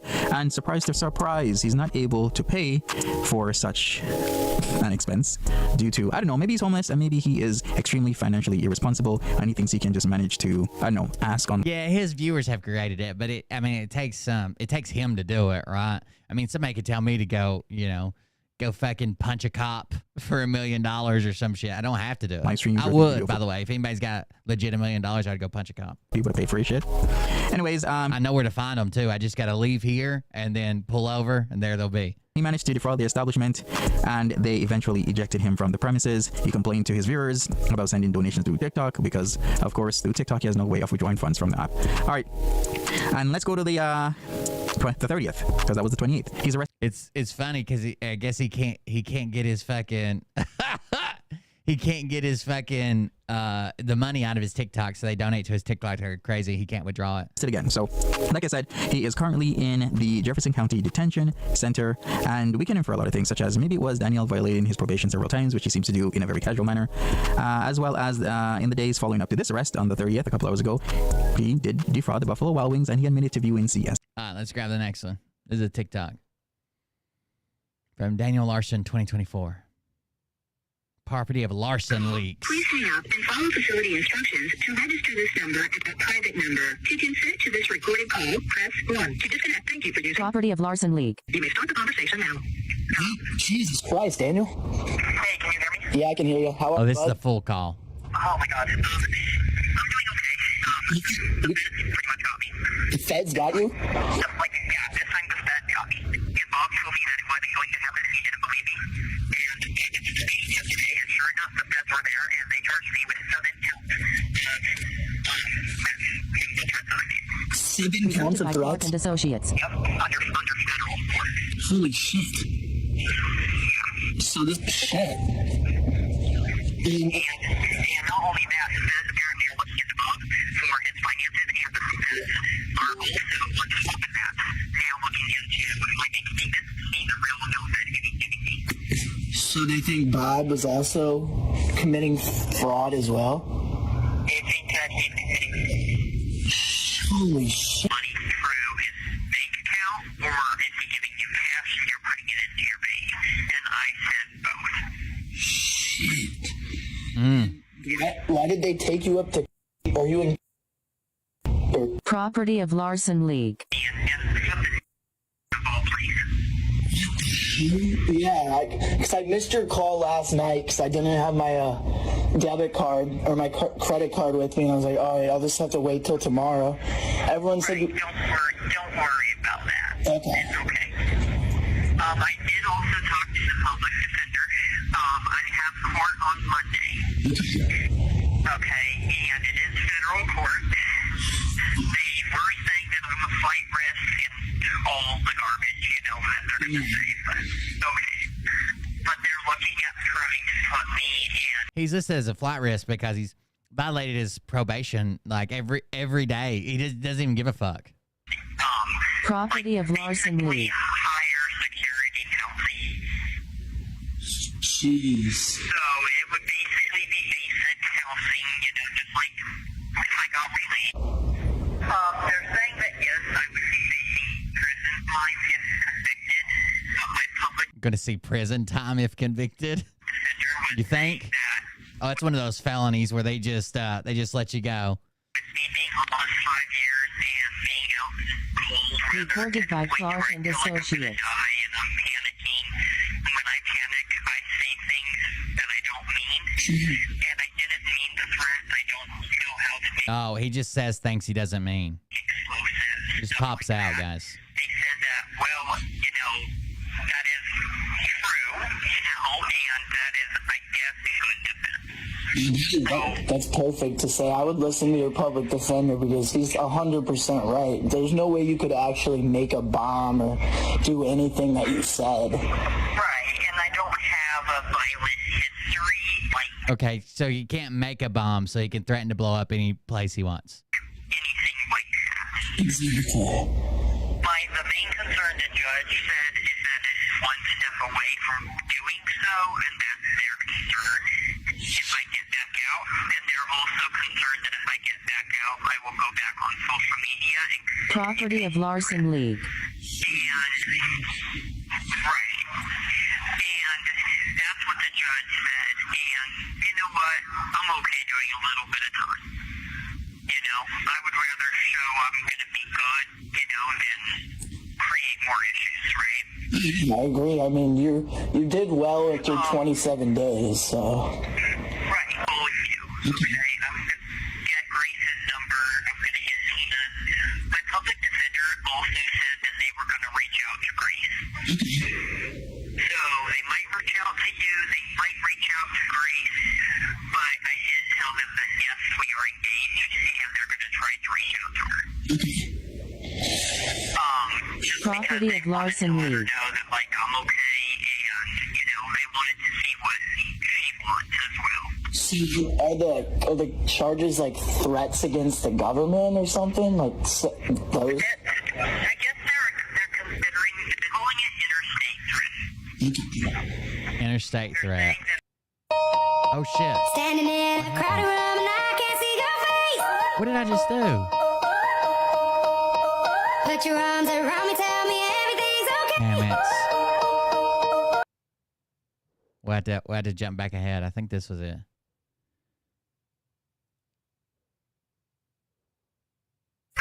Please hang up and follow facility step away from doing so and the time. You know, I would yes, we are engaged and they're going to as well.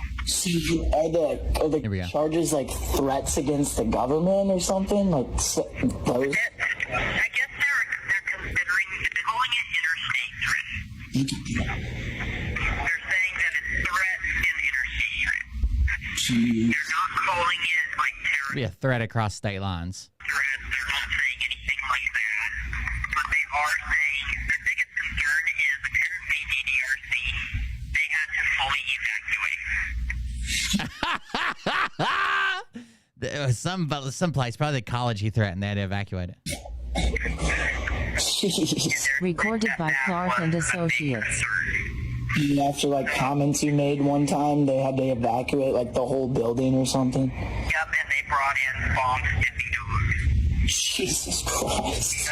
Because like DDRC. So his trolls wait for him to flip out and make threats or make posts of threats, and then they call and tell people like these threats are real. You know, you need to. We're just reporting this for your own good, whatever.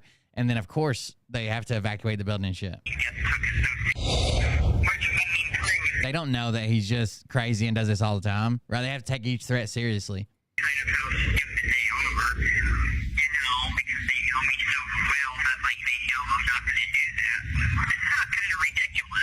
Like, why would they even waste their time? They know who you are. Right. Like, they know who I am. Well, we don't write laws that are like, if you make a threat, we do this, unless you're Daniel Larson, or unless you do it all the time. I don't know why they're going to waste their time.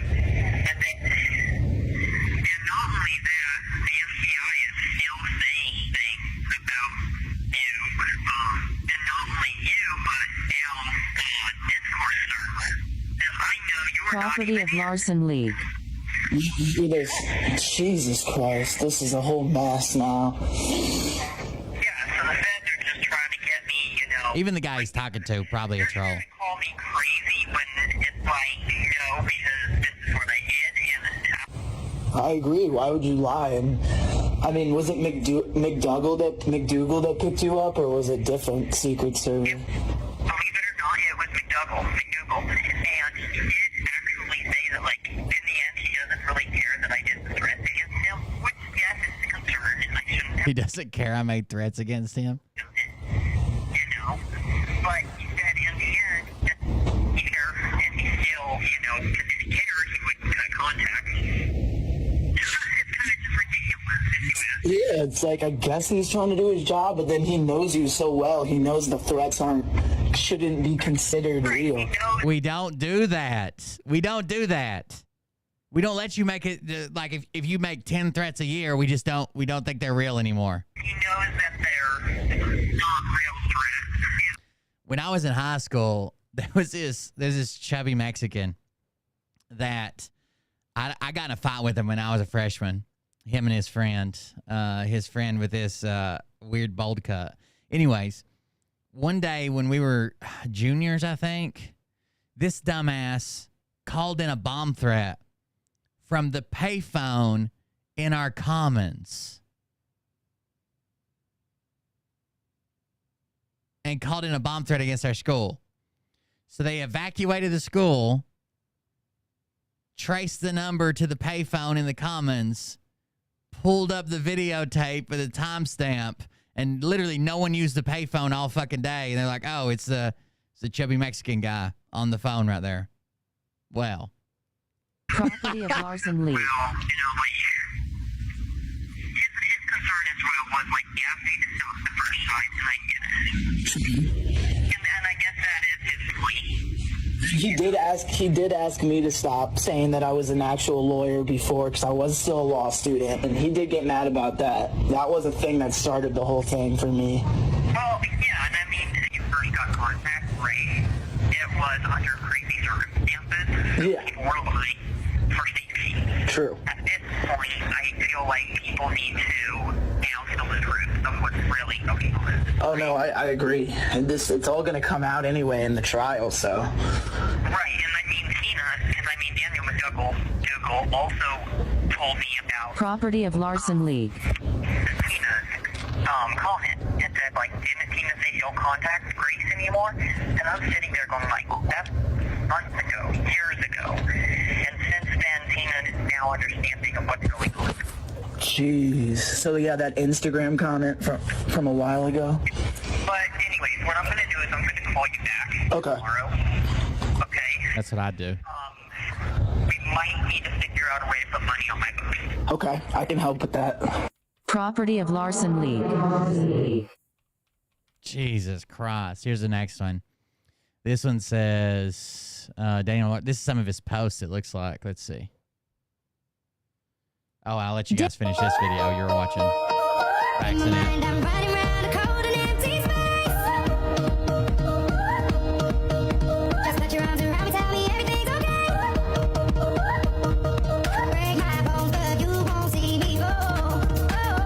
Is it her 3 times? Is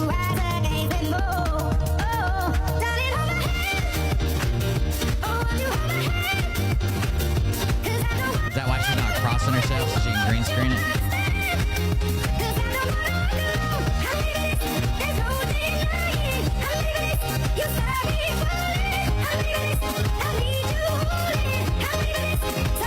There you go. The video I accidentally clicked on. Daniel Larson is trying to get someone to pay for his $41 Red Lobster bill.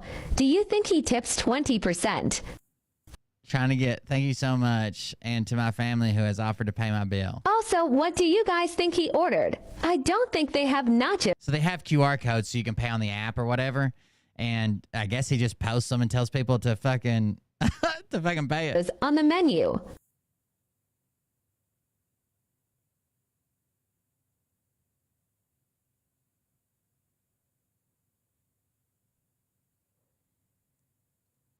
I'm about to go close shop. I'm just waiting on the approval of my bill to go through, and I will be at the fan meetup. Sorry, everyone. I'm slightly delayed to the fan meetup. My live stream won't work until tomorrow. The Red Lobster location is Ken Pratt Boulevard. He just tells people where he's at. Dude, this is the same thing that Ice Poseidon got in trouble for. He was like showing people the airport he was on, the flight number he was on, and then saying like, you won't call in a threat. You wouldn't do that, would you? And of course they would, right? Of course they would. I had trouble with the website payment. Give me a few minutes. Jesus Christ. Daniel fucking Larson. What is this one? TikTok. Daniel Larson posts about his latest Daniel, I'm not your rep. Hold on. Daniel, I'm not your rep payee, and I will not pay for your bill. Stop going to restaurants and ordering food when you know you don't have any money to pay for it. I knew this was a mistake getting back in contact with you. I'm cutting contact with you again. This is ridiculous. If you contact me again, I'm calling the police. Understand? So the restaurant manager apparently, so they asked me to have somebody come pay, and so I said somebody do so, and when they showed up, they said that they didn't need that, and then I guess at that point I decided to ban both people, which makes no sense. And so my friend who offered to come pay at that point said he wasted his time to come pay the bill when the restaurant manager decided to ban the people and claimed that they didn't need the bill paid. Posts about his latest dine and dash attempt. Pause to read. And that's only half the story, because then the manager called the police to the restaurant, but then they said they didn't want the police there and claimed I called them there, which they pretty much put words in my mouth for that. So in the end, all said and done, nothing really happened. No trespass, no nothing at that point.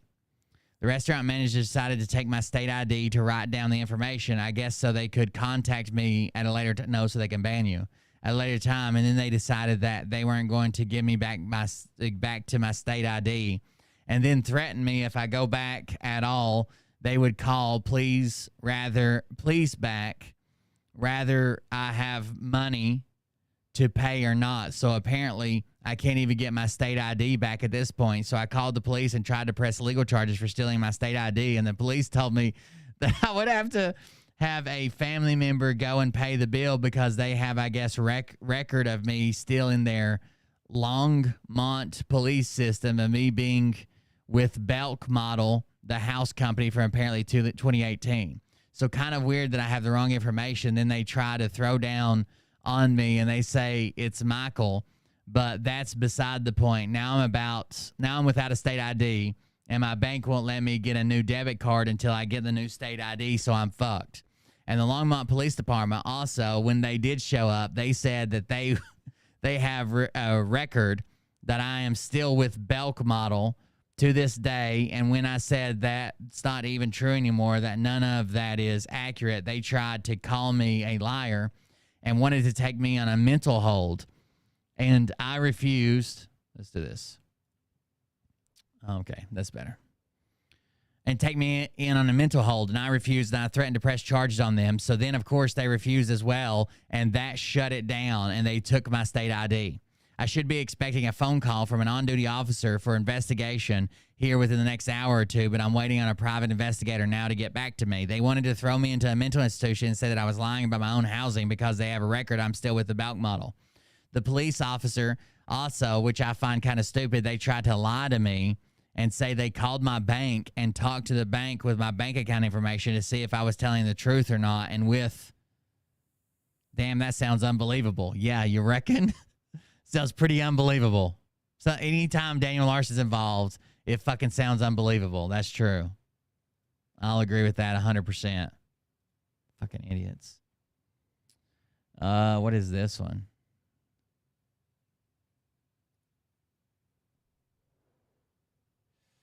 Went to the hospital last night.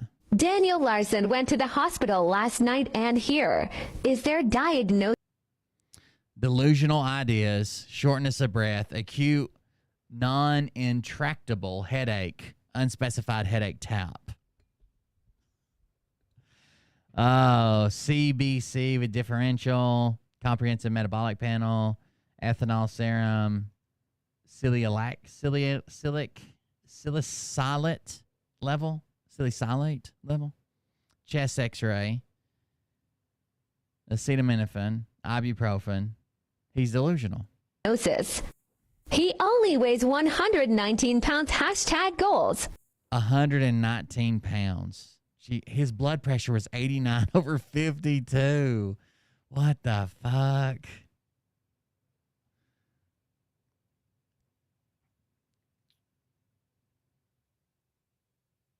This full video where the group I'll be posting came from. Jesus Christ, what is this?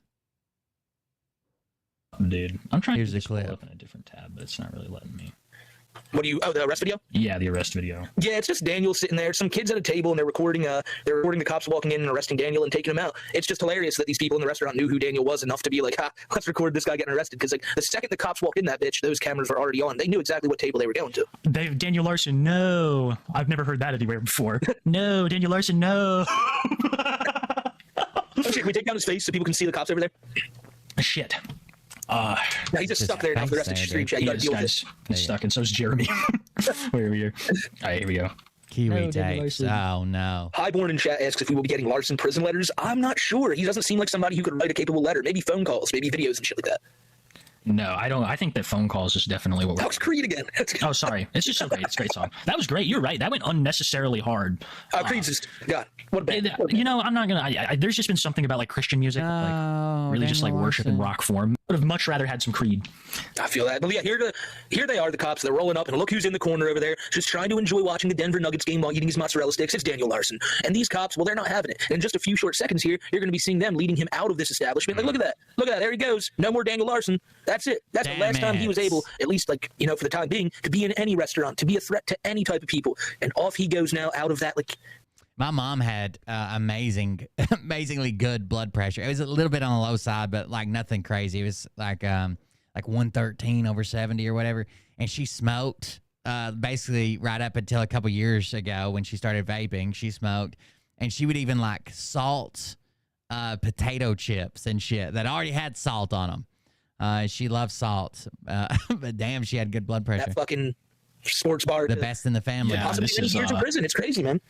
It really, like, when you get to the indictments, things are really not looking good for him. Never. They never, like, track him down like this. I feel like when they track him down like this... He's only facing 60 years in prison, so it's very, not very bad. serious. I mean, they track him down them all. Yeah, but I mean, like, didn't he get probation or some shit after that? True, like, true. Every time they go and find him, I feel like it's...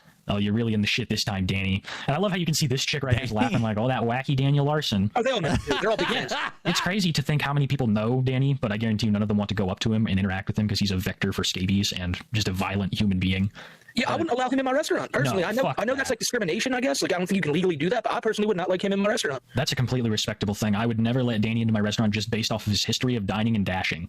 Like, Yeah, that alone, I feel like if you have a reputation, they should be able to deny you service. If you're a well-known dine and dasher. What happened to chat? Where'd everybody Oh, go? Larson's back. Yeah. Look at that fang, dude. Holy shit. Show my fangs. Man, See, if he bites you, it's like only the right side of the bite is going to be deep because... This is why I think the universe works off some kind of karmic system. All he's done has come back full force, not in the way I imagined, but it'll do. Karmic from Daniel, because Daniel's been making these threats and doing these things times over, but slipped through the cracks, I believe, due to many... States versus Daniel fucking Larson. Wow. The end. He'll be out next week. Jury. He'll be out next week, guys. They commissioned a grand jury for Daniel Larson. I guess we should just get into it. Grand jury charges count 1. On about July 3rd, 2023, in the District of Colorado... Yeah, I think a lot of it might be genetic or something because my mom wasn't in good shape. I mean, like, she may have been for her age, but she wasn't like a marathon runner or nothing, but she always had amazing vitals. The defendant, Daniel Larson, through the use of an instrument of interstate commerce and in and affecting interstate commerce, willfully made a threat and maliciously conveyed false information, knowing the same to be false, concerning an attempt or an alleged attempt being made and to be made unlawfully to damage and destroy a building. Another real and personal property by means of an explosive, mainly a particular county courthouse in Colorado.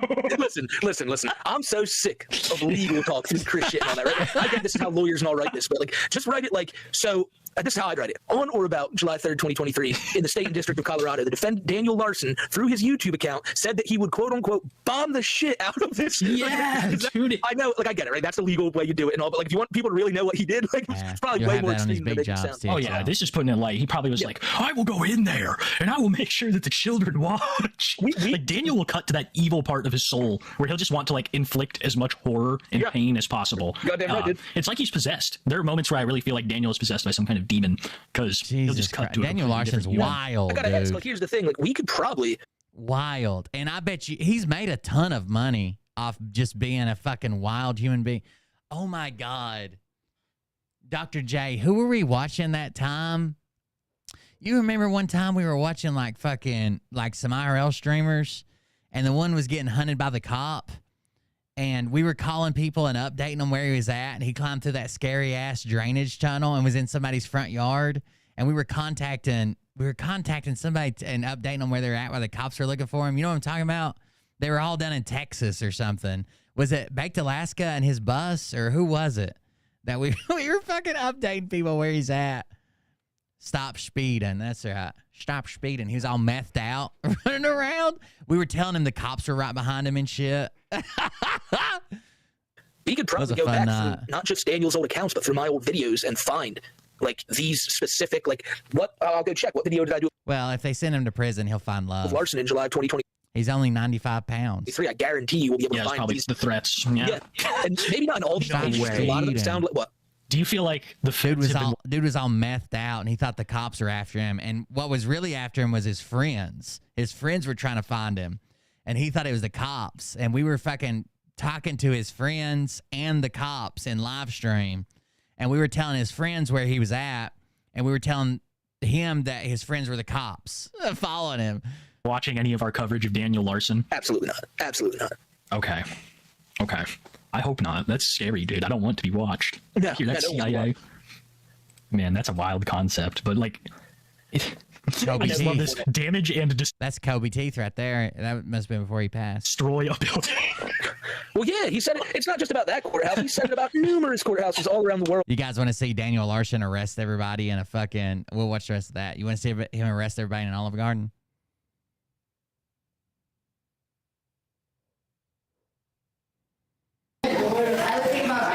citizen's arrest.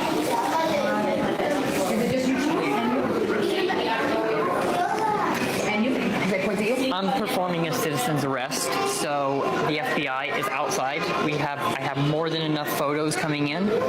Okay. Who are you arresting? I'm arresting every single person here. I'm arresting.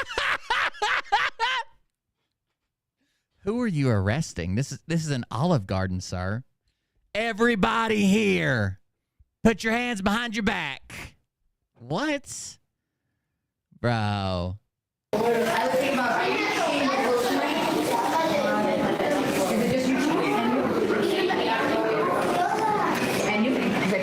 I'm performing a citizen's arrest, so the FBI is outside. I have more than enough photos coming in. Okay. Who are you arresting? I'm arresting every single person here. I'm arresting all employees. You're telling me that you're a What? celebrity? Yes. Okay, so people take pictures of celebrities, right? Right, but you were back in back. Yes. Printing off documents. I was? You said that and it's on video. I was printing off documents? Yes. Okay, so here's the deal. I'm gonna ask you to come over here actually. Over here. We've been very nice. Like that's what I'm gonna tell you. But you're not filming me, correct? I am legally required to. No, you can actually Every time I go in an Olive Garden, I'm legally required to film everybody inside, including the manager. You just leave now. I don't have to leave. The FBI is here. I have fucking photos. Okay, sir, this is what I'm gonna tell you. You're gonna calm down right now. You're gonna stop filming me, or I'm gonna call the police and they're gonna remove you from here. I know that's what you want. I know that's what you're famous for on Tattle Talk, but we are not doing it. On Tattle Talk? I know it's what you're famous for on Tattle Talk. Curse at me again, or you're going to leave. I never cursed. Okay, sir. What I'm going to tell you right now is you're going to stop filming. Wait. He said I never curse. Hold on. You're going to leave from here. I know that's what you want. I know you're going to calm down right now. You're going to. Let's see if he cursed. Leave. The FBI is here. I have fucking photos. Okay, sir. Oh no. Oh no. This is what I'm going to tell you. You're going to calm down right now. You're going to stop filming me, or I'm going to call the police and they're going to remove you from here. I know that's what you want. I know that's what you're famous for on Tattle Talk, but we are not doing it. You're going to curse at me again, or you're going to leave. I never cursed. I never cursed. I never cursed. Okay, sir. What I'm going to tell you right now is you're going to stop filming and you're going to leave, or I'm going to call the police right now. Go ahead and call the police. Thank you. I will. We're done. The FBI's outside. We're done. You're done. You're finished. You're done. I just got sent pictures and photos of Grace being assaulted. I'm not gonna just sit here and call those photos fake. I got sent them from the fucking FBI. From the FBI. FBI just sent me picture. It is Jeff B.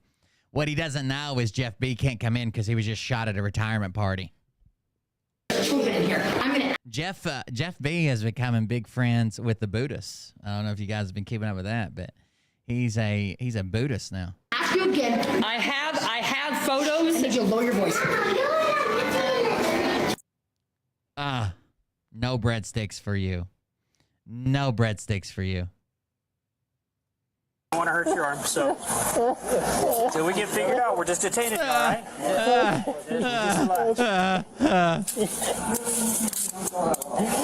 Namaste.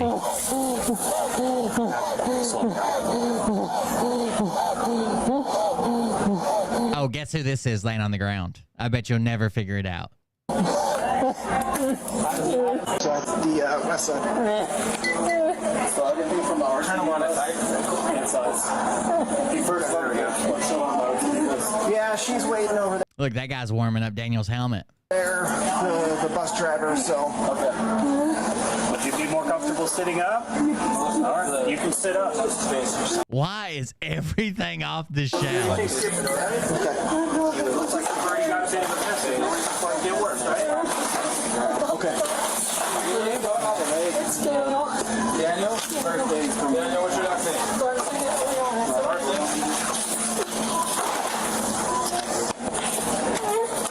Take a couple breaths for us. The only way we're going to be able to figure out what's going on is if you can calm down and tell us, all right? So you need to take a few breaths and get to where you can talk. Daniel, what's your birthday, bro? You want me to go talk to them, of course? sure it's okay. Sure. I'll start there. Okay. Yeah, so I think like maroon shirt, she should see on that side. Daniel, we got the paramedics coming to check on you, okay? All right, what's going on today? So I just bought a dog. I adopted a dog 2 days ago, and I'm a singer-songwriter, and I got a massive internet fan base. I'm a singer-songmaker, and I just bought a dog 2 days ago. And I just had some fan walk up to me throughout the good times. I was sitting outside. And just walked up on me. I was giving my dog water because I was going to be staying at the Motel 6. I don't have a room yet. Okay. I was going to be staying at the Motel 6. I am currently homeless. Okay. So I don't have a lot of money. Sure. I pretty much spent all my money on This is where someone stole his dog, I think. dog. Okay. I was going to use it as a guard dog for my puppy. Okay. And this person who I guess has a background in, because she told me, drove up the car, told me that she was a veterinarian, and just randomly Somebody drove up to him and said, "Hey, I'm a veterinarian. grabbed my dog from me on leash. Need that dog for inspection. This is a roadside dog inspection." They just immediately ran to the car while I was still sitting down. And just dipped the fuck out. Grabbed my stuff. By the time I got over to the car, just drove off. Okay. With the dog. Okay. Yeah, I literally just spent all my money. Not all my money, but 99.9%. Sure. And I panicked because I just went to PetSmart and I bought $100 worth of stuff, almost. And like I said, I just don't have a lot of money because I'm homeless. Where's all your stuff at right now? All I know is it's in the entryway, kind of just right. And I panicked. I panicked because I'm homeless. My popularity, I wanted a guard dog, and it just, I just freaked out. I tried Oh, somebody remind me after this video to talk about the decapitated baby. to come over here for help, over to Walmart. I was just panicking, and is that why you were hitting yourself and all that? That's why I was hitting myself. Okay. Because I was panicking. Okay. I didn't mean to do it all what I was doing. I just came in and just me crying pretty much and just they told me to leave and I refused because I wanted to come in here and ask for help. By that time, two people, two of the employees were just being overly aggressive, which freaked me out more. And I acted on it. Okay. Never his fault. That's all right. Paramedics are here. We'll talk a little more after they get a chance to talk to you. You said Daniel Larson? It's Daniel, yeah. Okay. And I didn't... It's Daniel, yeah. I didn't put hands on anyone at first. Okay. This is Daniel. This is all self-inflicted. Okay. Are you my bus driver? Yep. So, give me a rundown what we got going on. Okay, so I was just waiting for my shopper special. I sit right here in the front, and he started walking in front of the bus, and he was swinging that Swinging a leash.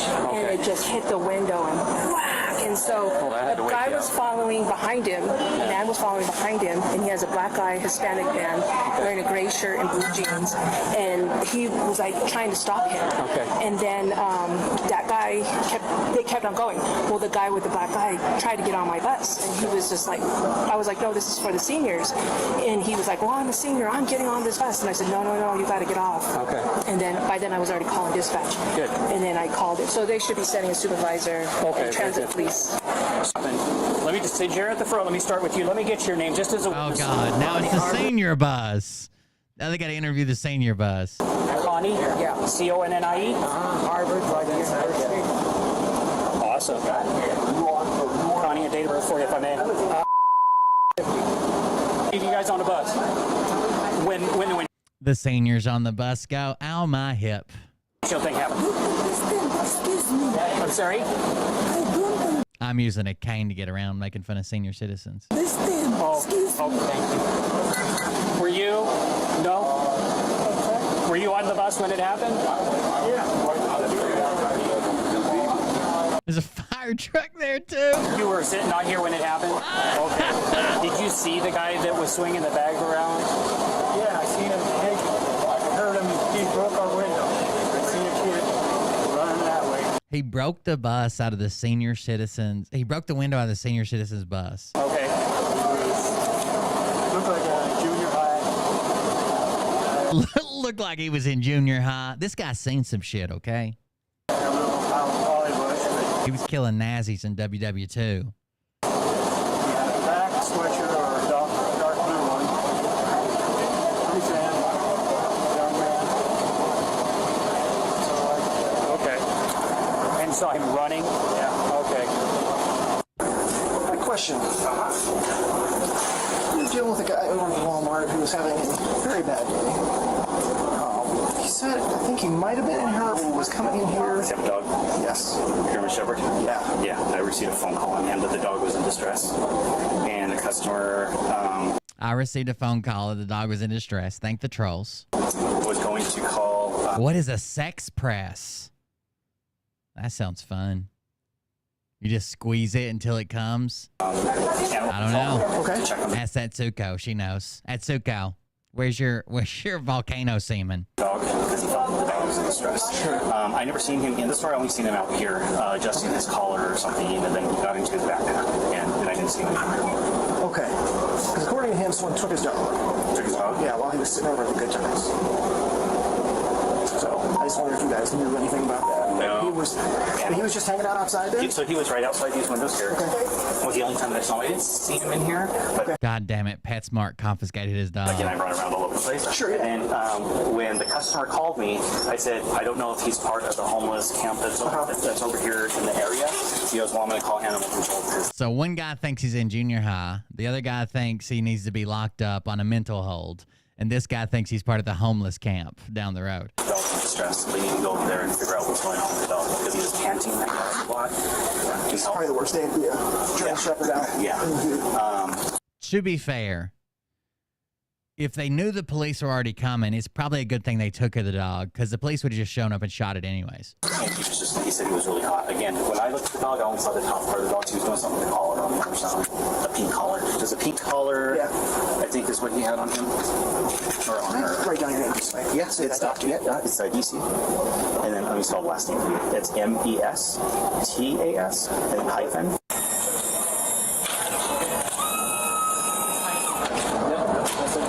The bionic man. Oh, they're putting him on the bed. Wheeling him to the ambulance. What was the fire truck there for? Someone set Daniel's dog on fire.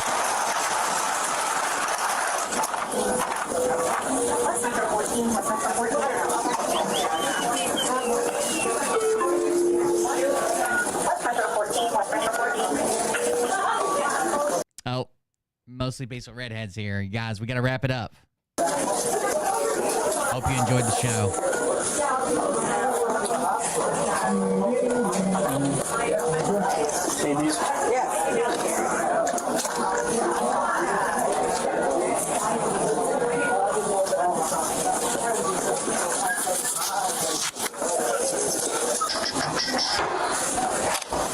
Start to feel better? All right, Daniel. Bad news is I'm gonna write you a ticket for criminal mischief, okay? When you had your thing, there was some stuff you broke, okay? Now this is not saying you're guilty. This is just saying you're gonna show up at court and take care of it. So when you go to court, make sure you let them know what all happened. And then, do you want me to do a theft report on your dog as well? Sure. Okay. So here, I'll do that. Gotcha. Sign this first here, okay? That's just showing you're gonna show up at your court date, September 15th. It's out in Jefferson County. Okay. Volcano semen. You mind if I put it on my last later?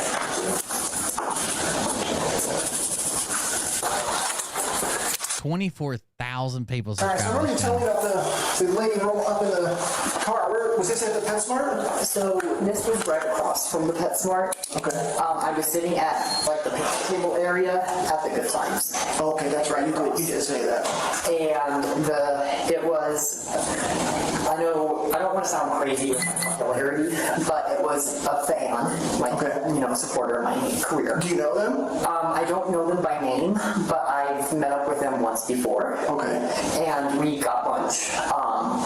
She paid for my lunch. So, you know, I kind of knew her, not fully, but I knew who she was, what she looked like, and I recognized her. Do you know a screen name or anything like that? YouTube handle? My YouTube. Well, I know yours. I don't know hers. Just hers, okay.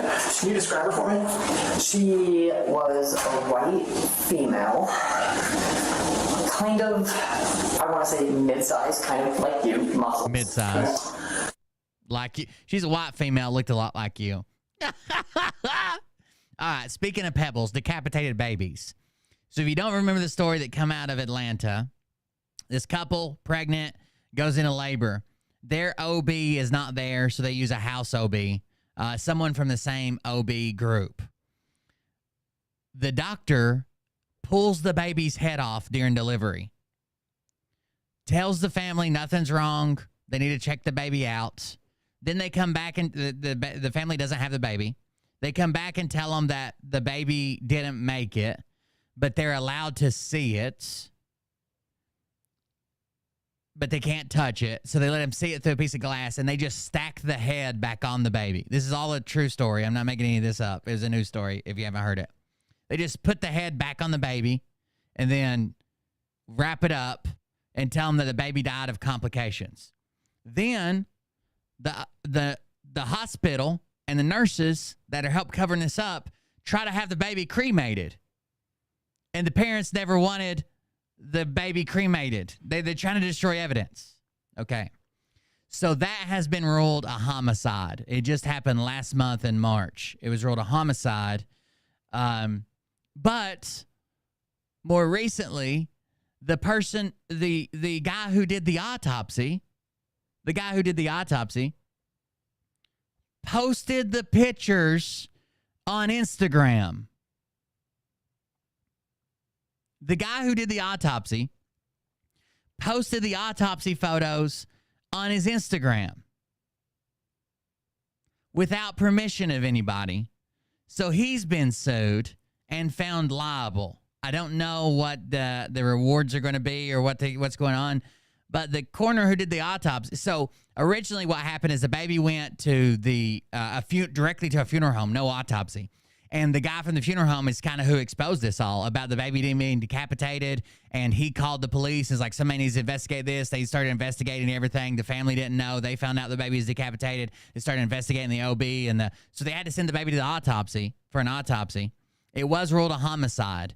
And that legal proceeding still going on with not much development against the OB.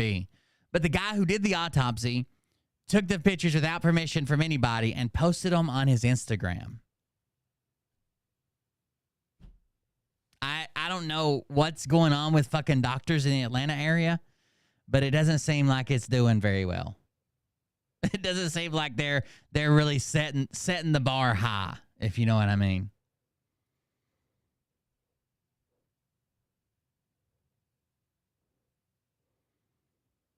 The FBI... Oh, wait. Hold on. We can mute this. The FBI and CIA are now sending aliens and helicopters after me because I blocked Jojo Siwa and because I got into contact with the president of China, Daniel Larson. I can't say where I'm getting this information from, but I am in contact with the men in black, Daniel Larson. I'm now being told the alien headquarters is at Olive Garden. Oh, no. The CIA and FBI planted trackers inside of me when I was asleep. Ooh, I wonder where they planted them. I'm under attack by aliens. Please send help. Okay, I need Bob Marley's grandson to start...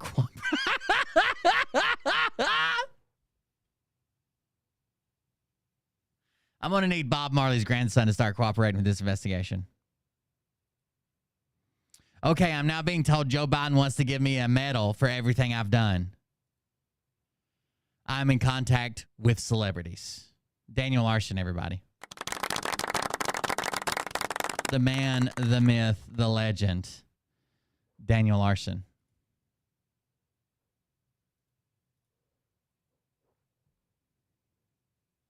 Let's do this. Daniel Larson's cousin. Oh, Scott Rogers. By the way, that video I made that Scott Rogers was dead, he finally commented and said, "No, I'm not." Rest in peace, Scott Rogers. What's up, everyone? I got some news. Yeah, I'm mostly right. I just looked. But on this one, this is how the swords go. And it's like this. So, sails. There's like 3 sail parts. That one, and that one. That's how it is. So, swords go there, they connect. But anyways, I told you I would stitch. Just missed one part other than that sword. See ya.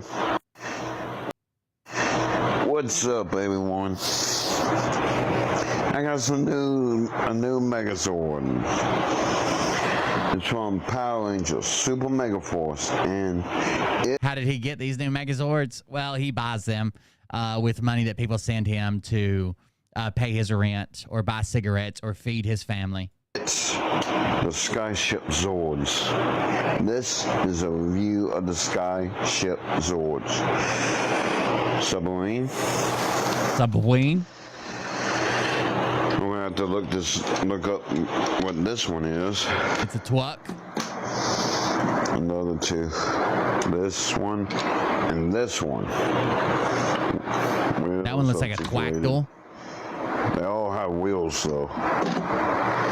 And this is the Sky Ship. In the show, all 4 Zords pop out of the Sky Ship. That's how it looks. Now, I'm going to transform it into the Megazord. Into the Megazord. All you had to do with the submarine is that. The submarine. With this one, that's a truck. Attach that. And there's a tab right there. Sorted in that slot. I wish I could have kids, but my dad's had me fixed. Now this one is the right arm.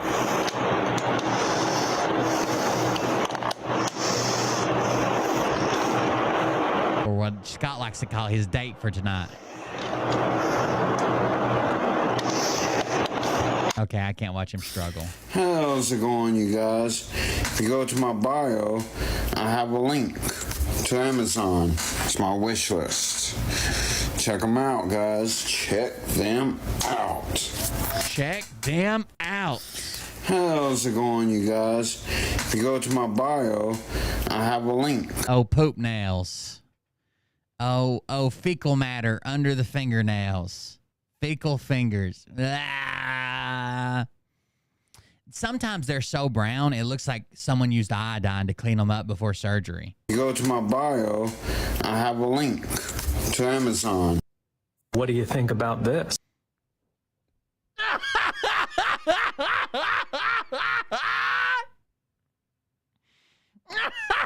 What do I think about that? Huh?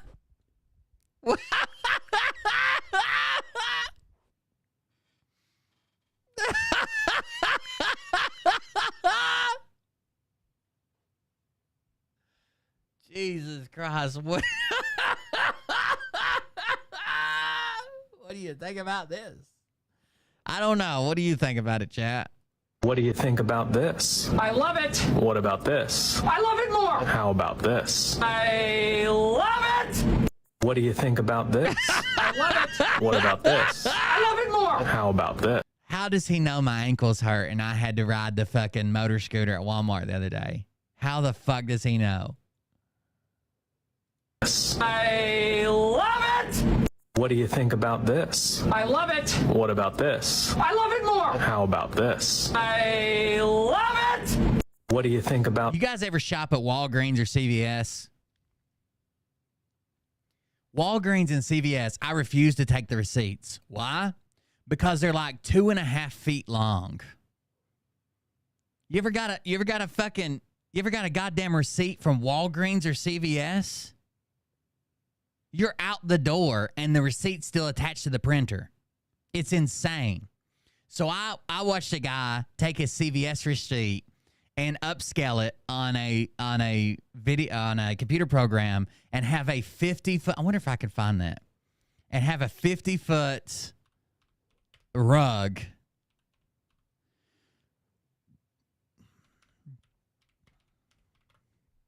printed out of it.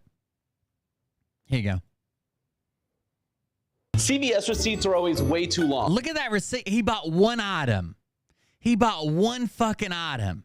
So I decided to recreate one of my receipts into a rug that stretches 50 feet long across my entire design studio. Because I went to CVS recently and I was only there to pick up one singular item, and that was a bag of Swedish fish. But when I went to go check out, the receipt was absolutely so much longer than it needed to be. Then when I was back at my desk, I found out that you could download the font that the CVS receipts are made out of, and I started recreating my receipt from scratch so that I had one design file that was the entire receipt. I added in a few Easter eggs, like putting my own name as the employee, but I still kept it at one bag of Swedish fish. I then was able to locate a rug manufacturer that could actually make me a 50-foot long rug. Once it arrived, I knew right away after I unboxed it that this thing was massive. Now the last thing this may be the greatest thing ever created. To do was unroll this absurdly long rug across. Walgreens is just as fucking bad, dude. I'll buy one goddamn thing, like an ankle brace at Walgreens, and there'll be 13 fucking coupons for shit. Like baby formula and adult diapers and shit that I would never fucking purchase anyway. My entire design studio floor and start wondering, why exactly are CVS receipts Look at that fucking rug, bro. always printed so long? CVS receipts are always way too long. So I decided to recreate. I thought that was interesting. What do you think about this? This. I love it. What about this? I love it more. How about this? I love Spider-Man shopping What do after you a think fight about with a villain this? who broke his leg. What about this? What's up, you guys? Scott is unintentionally maybe the funniest person on TikTok. But he has no idea. He thinks he's being... I can't believe this app is free. No wonder the Chinese want to get rid of it. They say laughter is the best medicine. They want us all to fucking die. My bio, I got an Amazon wish list. Go check it out. It's the second time you're doing a wish list video? What? How's it going, you guys? If you go to my bio, I have a link to Amazon. It's my wish list. Check them out, guys. What's up, you guys? I have to explain the TikTok or the tattoo every time. Somebody else explain. In my it. bio, I got an Amazon wish list. Go. Someone says I'm never deleting this app. If they ban it in the U.S., I'll move. Check it out. Yeah, we will in a minute. What's going on? I don't know. Half of his tit is covered by the blue. I think the blue is supposed to be the side. I've never seen a person that's all side boob. Hold on, everyone. Let me fix my mask here. This is to my Oh, good you're friend. good. I just figured Angel. somebody in chat will explain it. Angel. Scott's all side boob. Every bit of it. You've been there for me. Got that side I've boob been there energy. for you. I hope you have a blessed day. I think whoever tattooed this man needs to be held for negligence or some shit. And I just love you, you know. You're a good friend to me. Look, I wouldn't look good in a spandex Spider-Man suit, but you know what I don't do? Wear one. And talk to you later. See ya, Angel.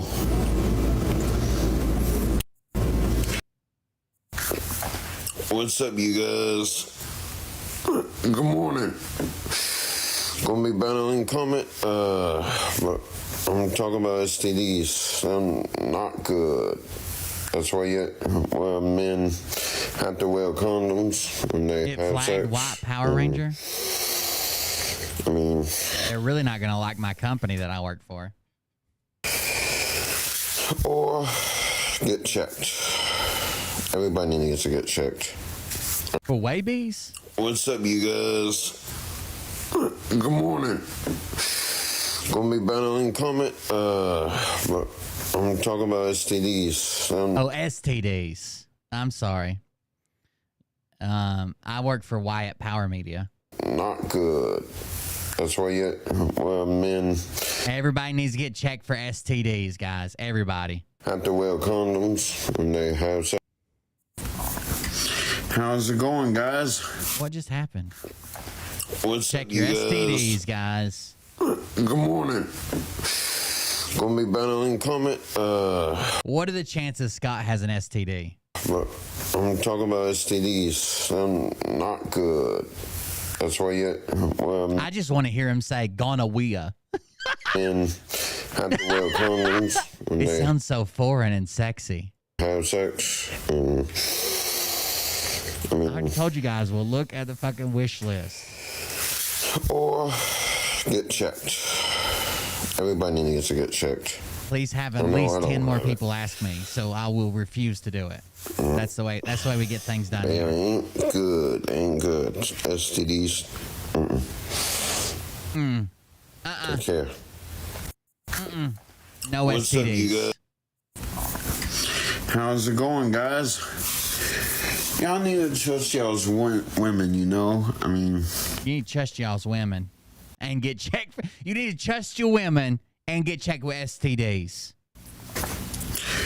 whether they'll have male friends, you know, and they talk and they say they're pissed off, and their male friends say something or send silly, funny pictures, goofy pictures to make them laugh, you know. I have female friends, and I have one woman, my girlfriend, and I trust her. I mean, girlfriend he's never met. Hey, you should like. Dude, I did mushrooms the other day. So talking about waking up, I did mushrooms the other day, and I was really tired. So usually I don't go to sleep on mushrooms because I like the experience. But you have really vivid dreams on them if you go to sleep. And I went to sleep, and every time I do mushrooms and go to sleep, at some point I'll just boom wake up like wide awake, and it's almost like the feeling like I don't even know how to explain this. Like I've been held underwater. Is that weird? It's like I've been held underwater, and then boom, I just like wake up and I can like breathe. I even take a deep breath. It's like there's pressure, not like I'm drowning, but like there's pressure like holding me down, and then I like wake up and I'm like, oh shit. I was like tripping for like 3 hours of sleep. Trust them, you know. Trust is the main key, or the only key. His dad had him castrated. Wish list. We've already been through this once. 3 puppets right off the bat. 3 puppets right off the bat. How many hands does he have?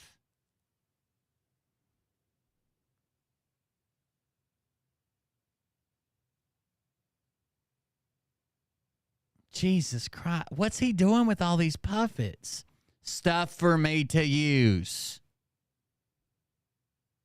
Stuff for me to use. List.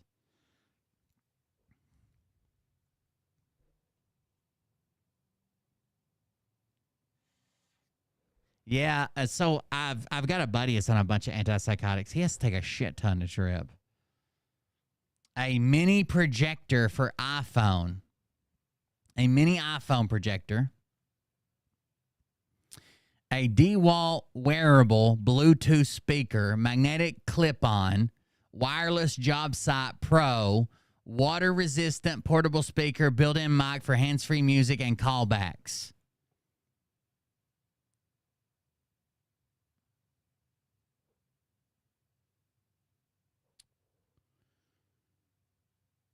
JTE Man, portable wireless Bluetooth speaker and phone stand, gifts for women and men, birthday, Christmas for women, men, kitchen gadgets for men, compatible for iPhone, Samsung, mini iPad, Red. I love how they try to squeeze as many keywords as they can either. And then this organizer for all of his stuff. What the fuck does Scott own of any value? It's not a toy box, bro. What the fuck are you going to put on this?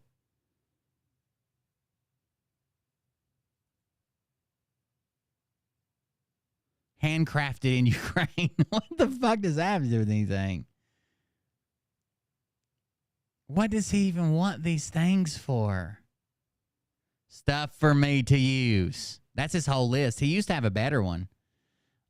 He used to have a better one that had all kinds of weird shit on it. $89 mini projector.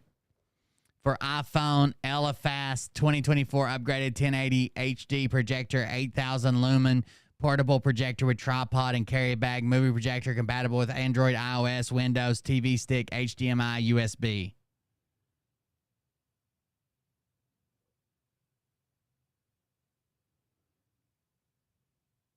I guarantee you it don't work like that. Ain't no goddamn way. It looks that good. Let's watch the video. I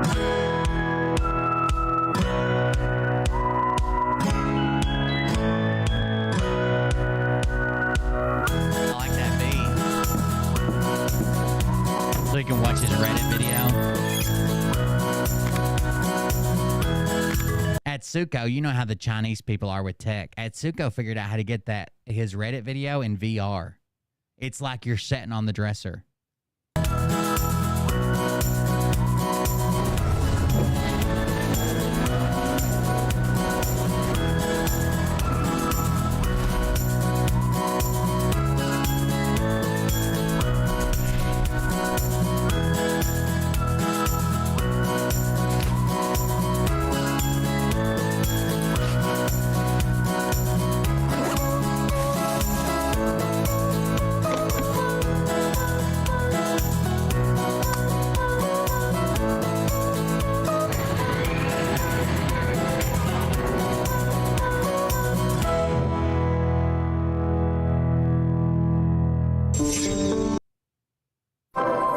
Yeah, her and her husband call it foreplay. I don't know what that means. I don't know all the fancy Japanese terminology, but...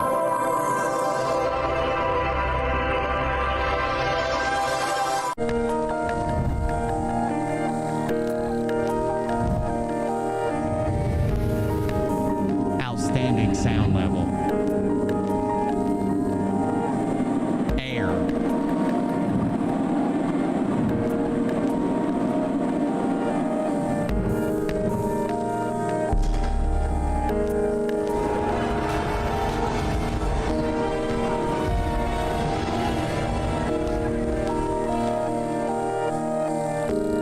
Suitable for small office scene. I love bad Chinese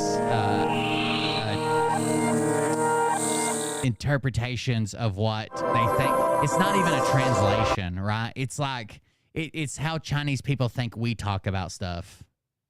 Very good, very bright, best for small office and or outdoor party scenes. They're always good. They're always good. There was a movie. What was the movie?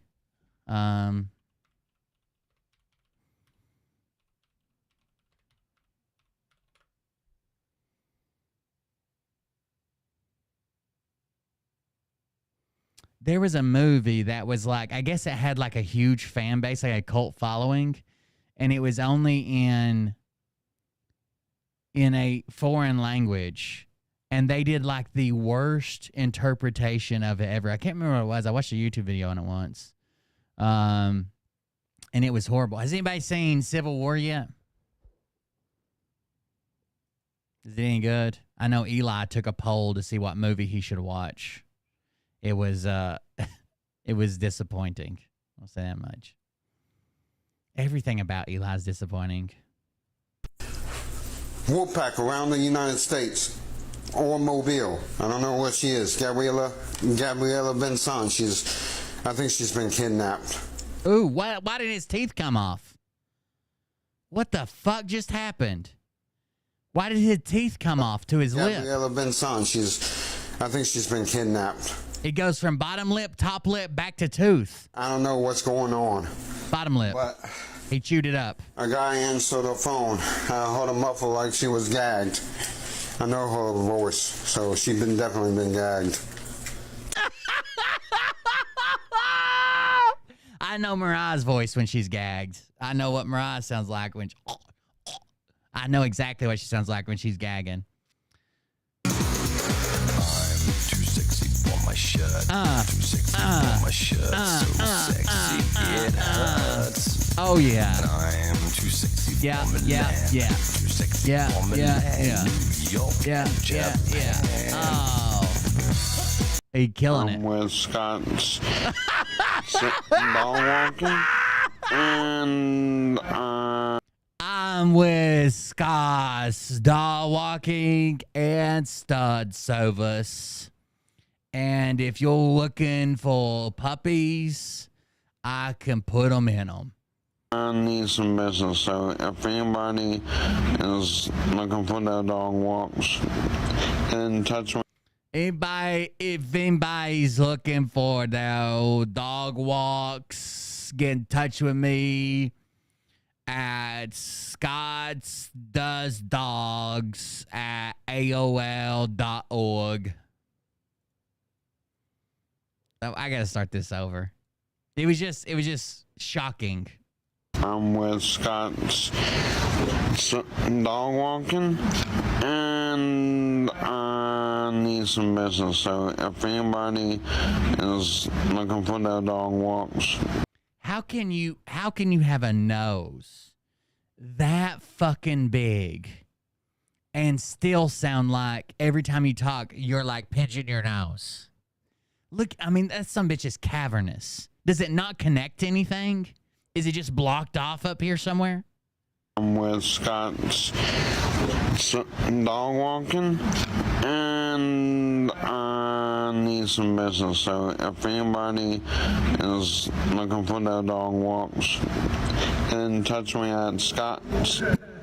At Swagers 8600, and I can put their dog. You see his tongue? Even his tongue takes a double take. They're like, "This is the mouth I'm fucking living in." Wait a second. Walks. And touch me at Scott's. One. Two. At Swagers 8600 and iCloud.com. Just send me something. I'm with Scott's dog and cat sodomy. And if anybody needs their dog touched. Thanks. Bye. Oh, Scott Wajo's lips. It's walking time. Did you get it, Dad? This is to all you Wolfpacks in Mobile. Need to borrow some money. If you would, message me, please. Thanks. Peace out. All my Wolfpacks in Mobile. I need to borrow some money. Send it to me. This is to all. I need your guys' help. Please help me. Call me. Where's your hotline? How may I help you? Oh, no. These people from TikTok, and they kick me, and they hurt me. Oh, hell. What are you talking about? Anyways, don't be panicked. Just get to a safe place, okay? Just get somewhere safe. And thanks for calling in. Wolfpack, assemble. Yeah, don't move the people. I got a question for you. Why do you save my videos and put it on your account and add farts or something like that? Why do you do that? What in the hepatitis is growing in that little dimple between his lips? Is that a scab? Or is that dried snot? What is going on right here? And a little over here. And a little bit right there. I got a question for you. Why do you save my videos and put it on your... This is too much definition. He needs to downgrade his camera. ...and add farts or something like that? Why do you do that? And a little bit on his ear. That's illegal on here. That's illegal. You can't do... That's illegal. Is there any females that are single, don't have any boyfriends? This is the one they showed on Your Mom's House podcast. Anything in Mobile, Alabama? I'm single, never been married, never had kids. Well, we can't have kids, but I am highly pissed right now. A police officer just threatened me. to slap me. And that's... Yes. What? Oh my God, look at those tits, dude. Talk about a good day to just be running into your friendly neighborhood Spider-Man. Jesus Christ. Oh, yeah. Oh, he's packing.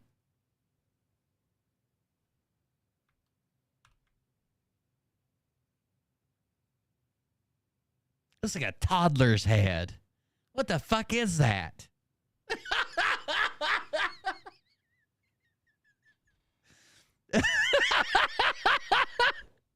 Looks like a baby coming out. What the fuck is that?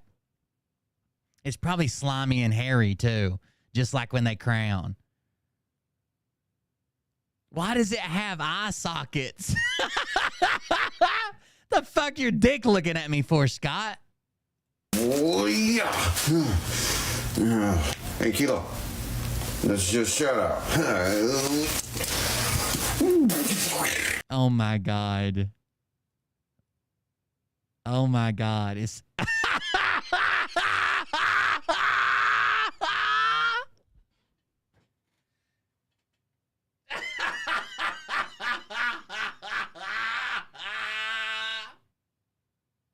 Don't do it, Scott. It's not worth it. Don't. Jesus Christ. A lot of love in them handles, baby. Look at them ass cheeks. Oh, my God. And then, oh, the queef right under the leg. There's no way that he's not making this. It blows my mind that this isn't a comedy skit. That this is a human. This is a grown-ass man that drives and walks around on his own and everything. And he really behaves like it's not like some master level troll where he's like, I bet you I get 1 million views after this. He literally just made a shitting sound while he's reaching under his leg. His tiny little ass cheeks, his big old breasticles. Oh, yeah. Hey, Kilo. Let's just shut up.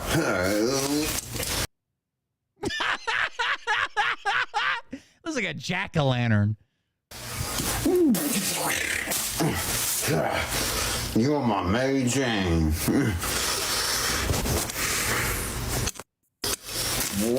Someone said just go to Scott Rogers on Reddit to see him shoot some real webs. And also, I got a new car yesterday. I'm financing it. It's a 2015 Hyundai Elantra. Pretty sweet wide. And it's a pretty sweet ride. It's a pretty sweet wide. Minute, Scotty. You told me you'd be understanding. Scotty! No. And also, I got a...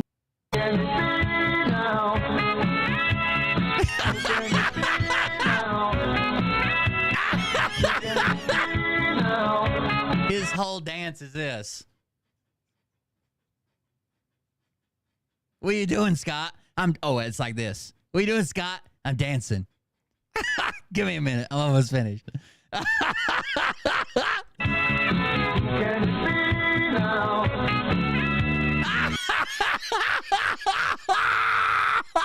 I'm a snake. I'm a slithery snake. People are so mean to edit these videos, though. Go, go, Power Rangers! Go, go, Power Rangers! What a bet. Master Morpher.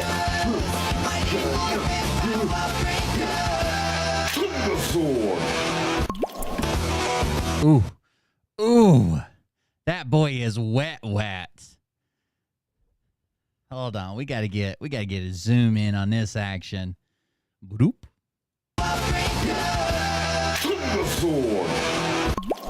Right on his tit, too. There's people that would pay for this content.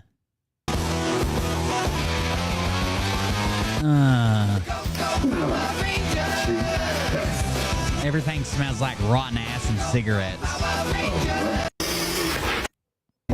No, you should come to me first.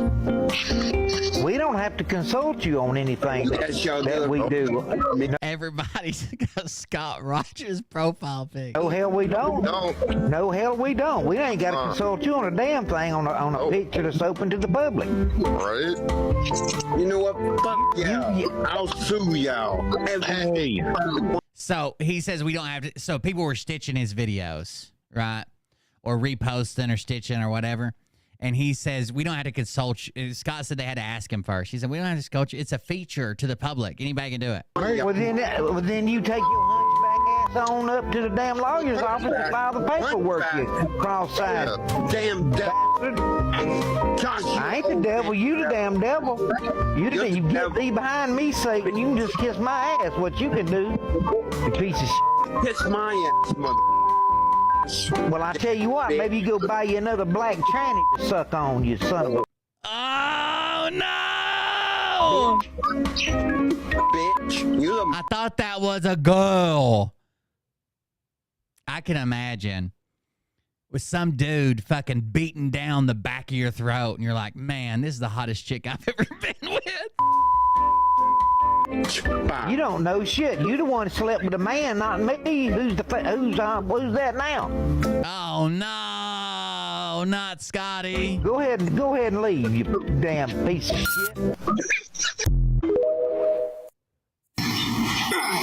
Hey, River Rap 177. Here's a shout out. I hope you like this, River. All right, so that's the video I did a tribute video to. Let me see if I can find it. He here it is. Hwah, yeah.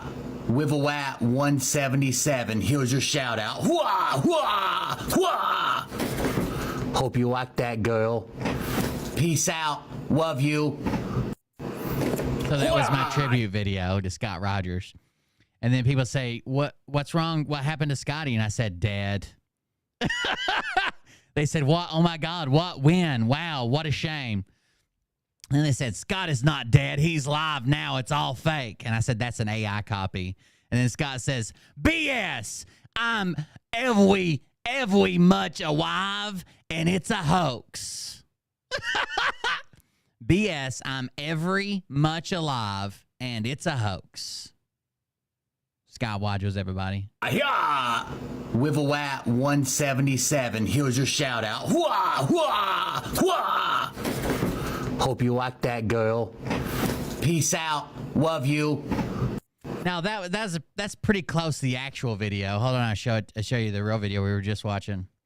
It was the Flash Scott Rogers video. This one. Hey, River Rap 177. Here's a shout out. Now watch when he comes to the camera. I hope you like this, River. Hope you like this, Wivel. Peace out, girl. Love you. See, that was pretty close to my video, right? Hwah, yeah. Wivelwat 177. Here's your shout out. Hwah, hwah, hwah. Hope you like that, girl. Peace out. Love you. Hwah, yeah. Wivelwat 177. It's pretty close. It's pretty close, just going off memory, okay?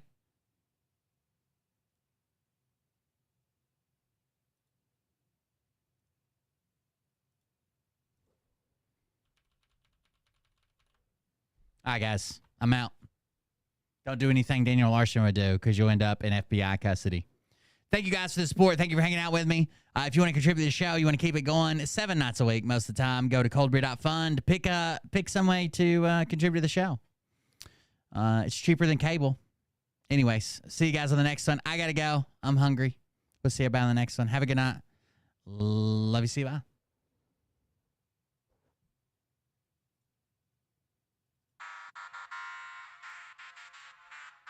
But I can tell you this about if this douchebag happens to see this particular show, you don't have the forking balls to call out the people on this planet by name and tell them exactly who they are and tell them the rest of the world who they are. You don't have the forking balls. You don't have the balls. Okay, Scott. Andy show tomorrow. What the fuck's up with that? Shit. Listen off, it's about to get lit. Get the place in the best, you know that stage is set. You better buckle up, cause you ain't seen none yet. Here we go, I think I started some shit. Listen off, it's about to get lit. Get the place in the best, you know that stage is set. You better buckle up, cause you ain't seen none yet. And they say that I'm a lunatic. Well, listen, bitch, I came equipped with a quick wit and a 6th sense for the stupid shit. Where my true believers? Y'all need Jesus. Praise the Lord, head to the extreme. All these false fucking prophets who profit off of gossip. Worshipping drums, cocking, begging for a throat deposit. Swinging fucking meat hammers like Thor in a thong. He's strapped to the shaft, beating his chest like he's King Kong. Starving for attention, I'ma make your gut burst. I'll be your huckleberry, I can quench that thirst. Baby eating lizard people, alien sex. What's next? Trump in a dress, fucking Flynn on his desk. A retard in a vest, climbing up 5G towers. Cause you told him if he did, he'd get fucking superpowers. Here we go, I think I started some shit. Listen off, it's about to get lit. Get the place in the best, you know that stage is set. You better buckle up, cause you ain't seen none yet. Here we go, I think I started some shit. Piss them off, it's about to get lit. Get the place in the best, you know that stage is set. You better buckle up, cause you ain't seen none yet. I used to find clues too when I was high on shrooms. I found myself a tunnel that led to Jason Q's bedroom. Open his closet, I found some of his meat rockets. I strapped him to my shoes and then I flew through the roof. I found myself in orbit strapped to an F-16. High on amphetamine, with Trump in between. Put on a light coat of baby oil and saluted the troops. He tapped me on the shoulder and said, "This is gonna be it." Whoa, wait. Stop. What? I'll get my files. Wait, what are you doing? Stop. Hold on. Fucking stop. Dude, come on. Seriously. This is my mom's an alcoholic. Oh, give me a... Oh, my God. Damn it. Here we go, I think I started some shit. Piss them off, it's about to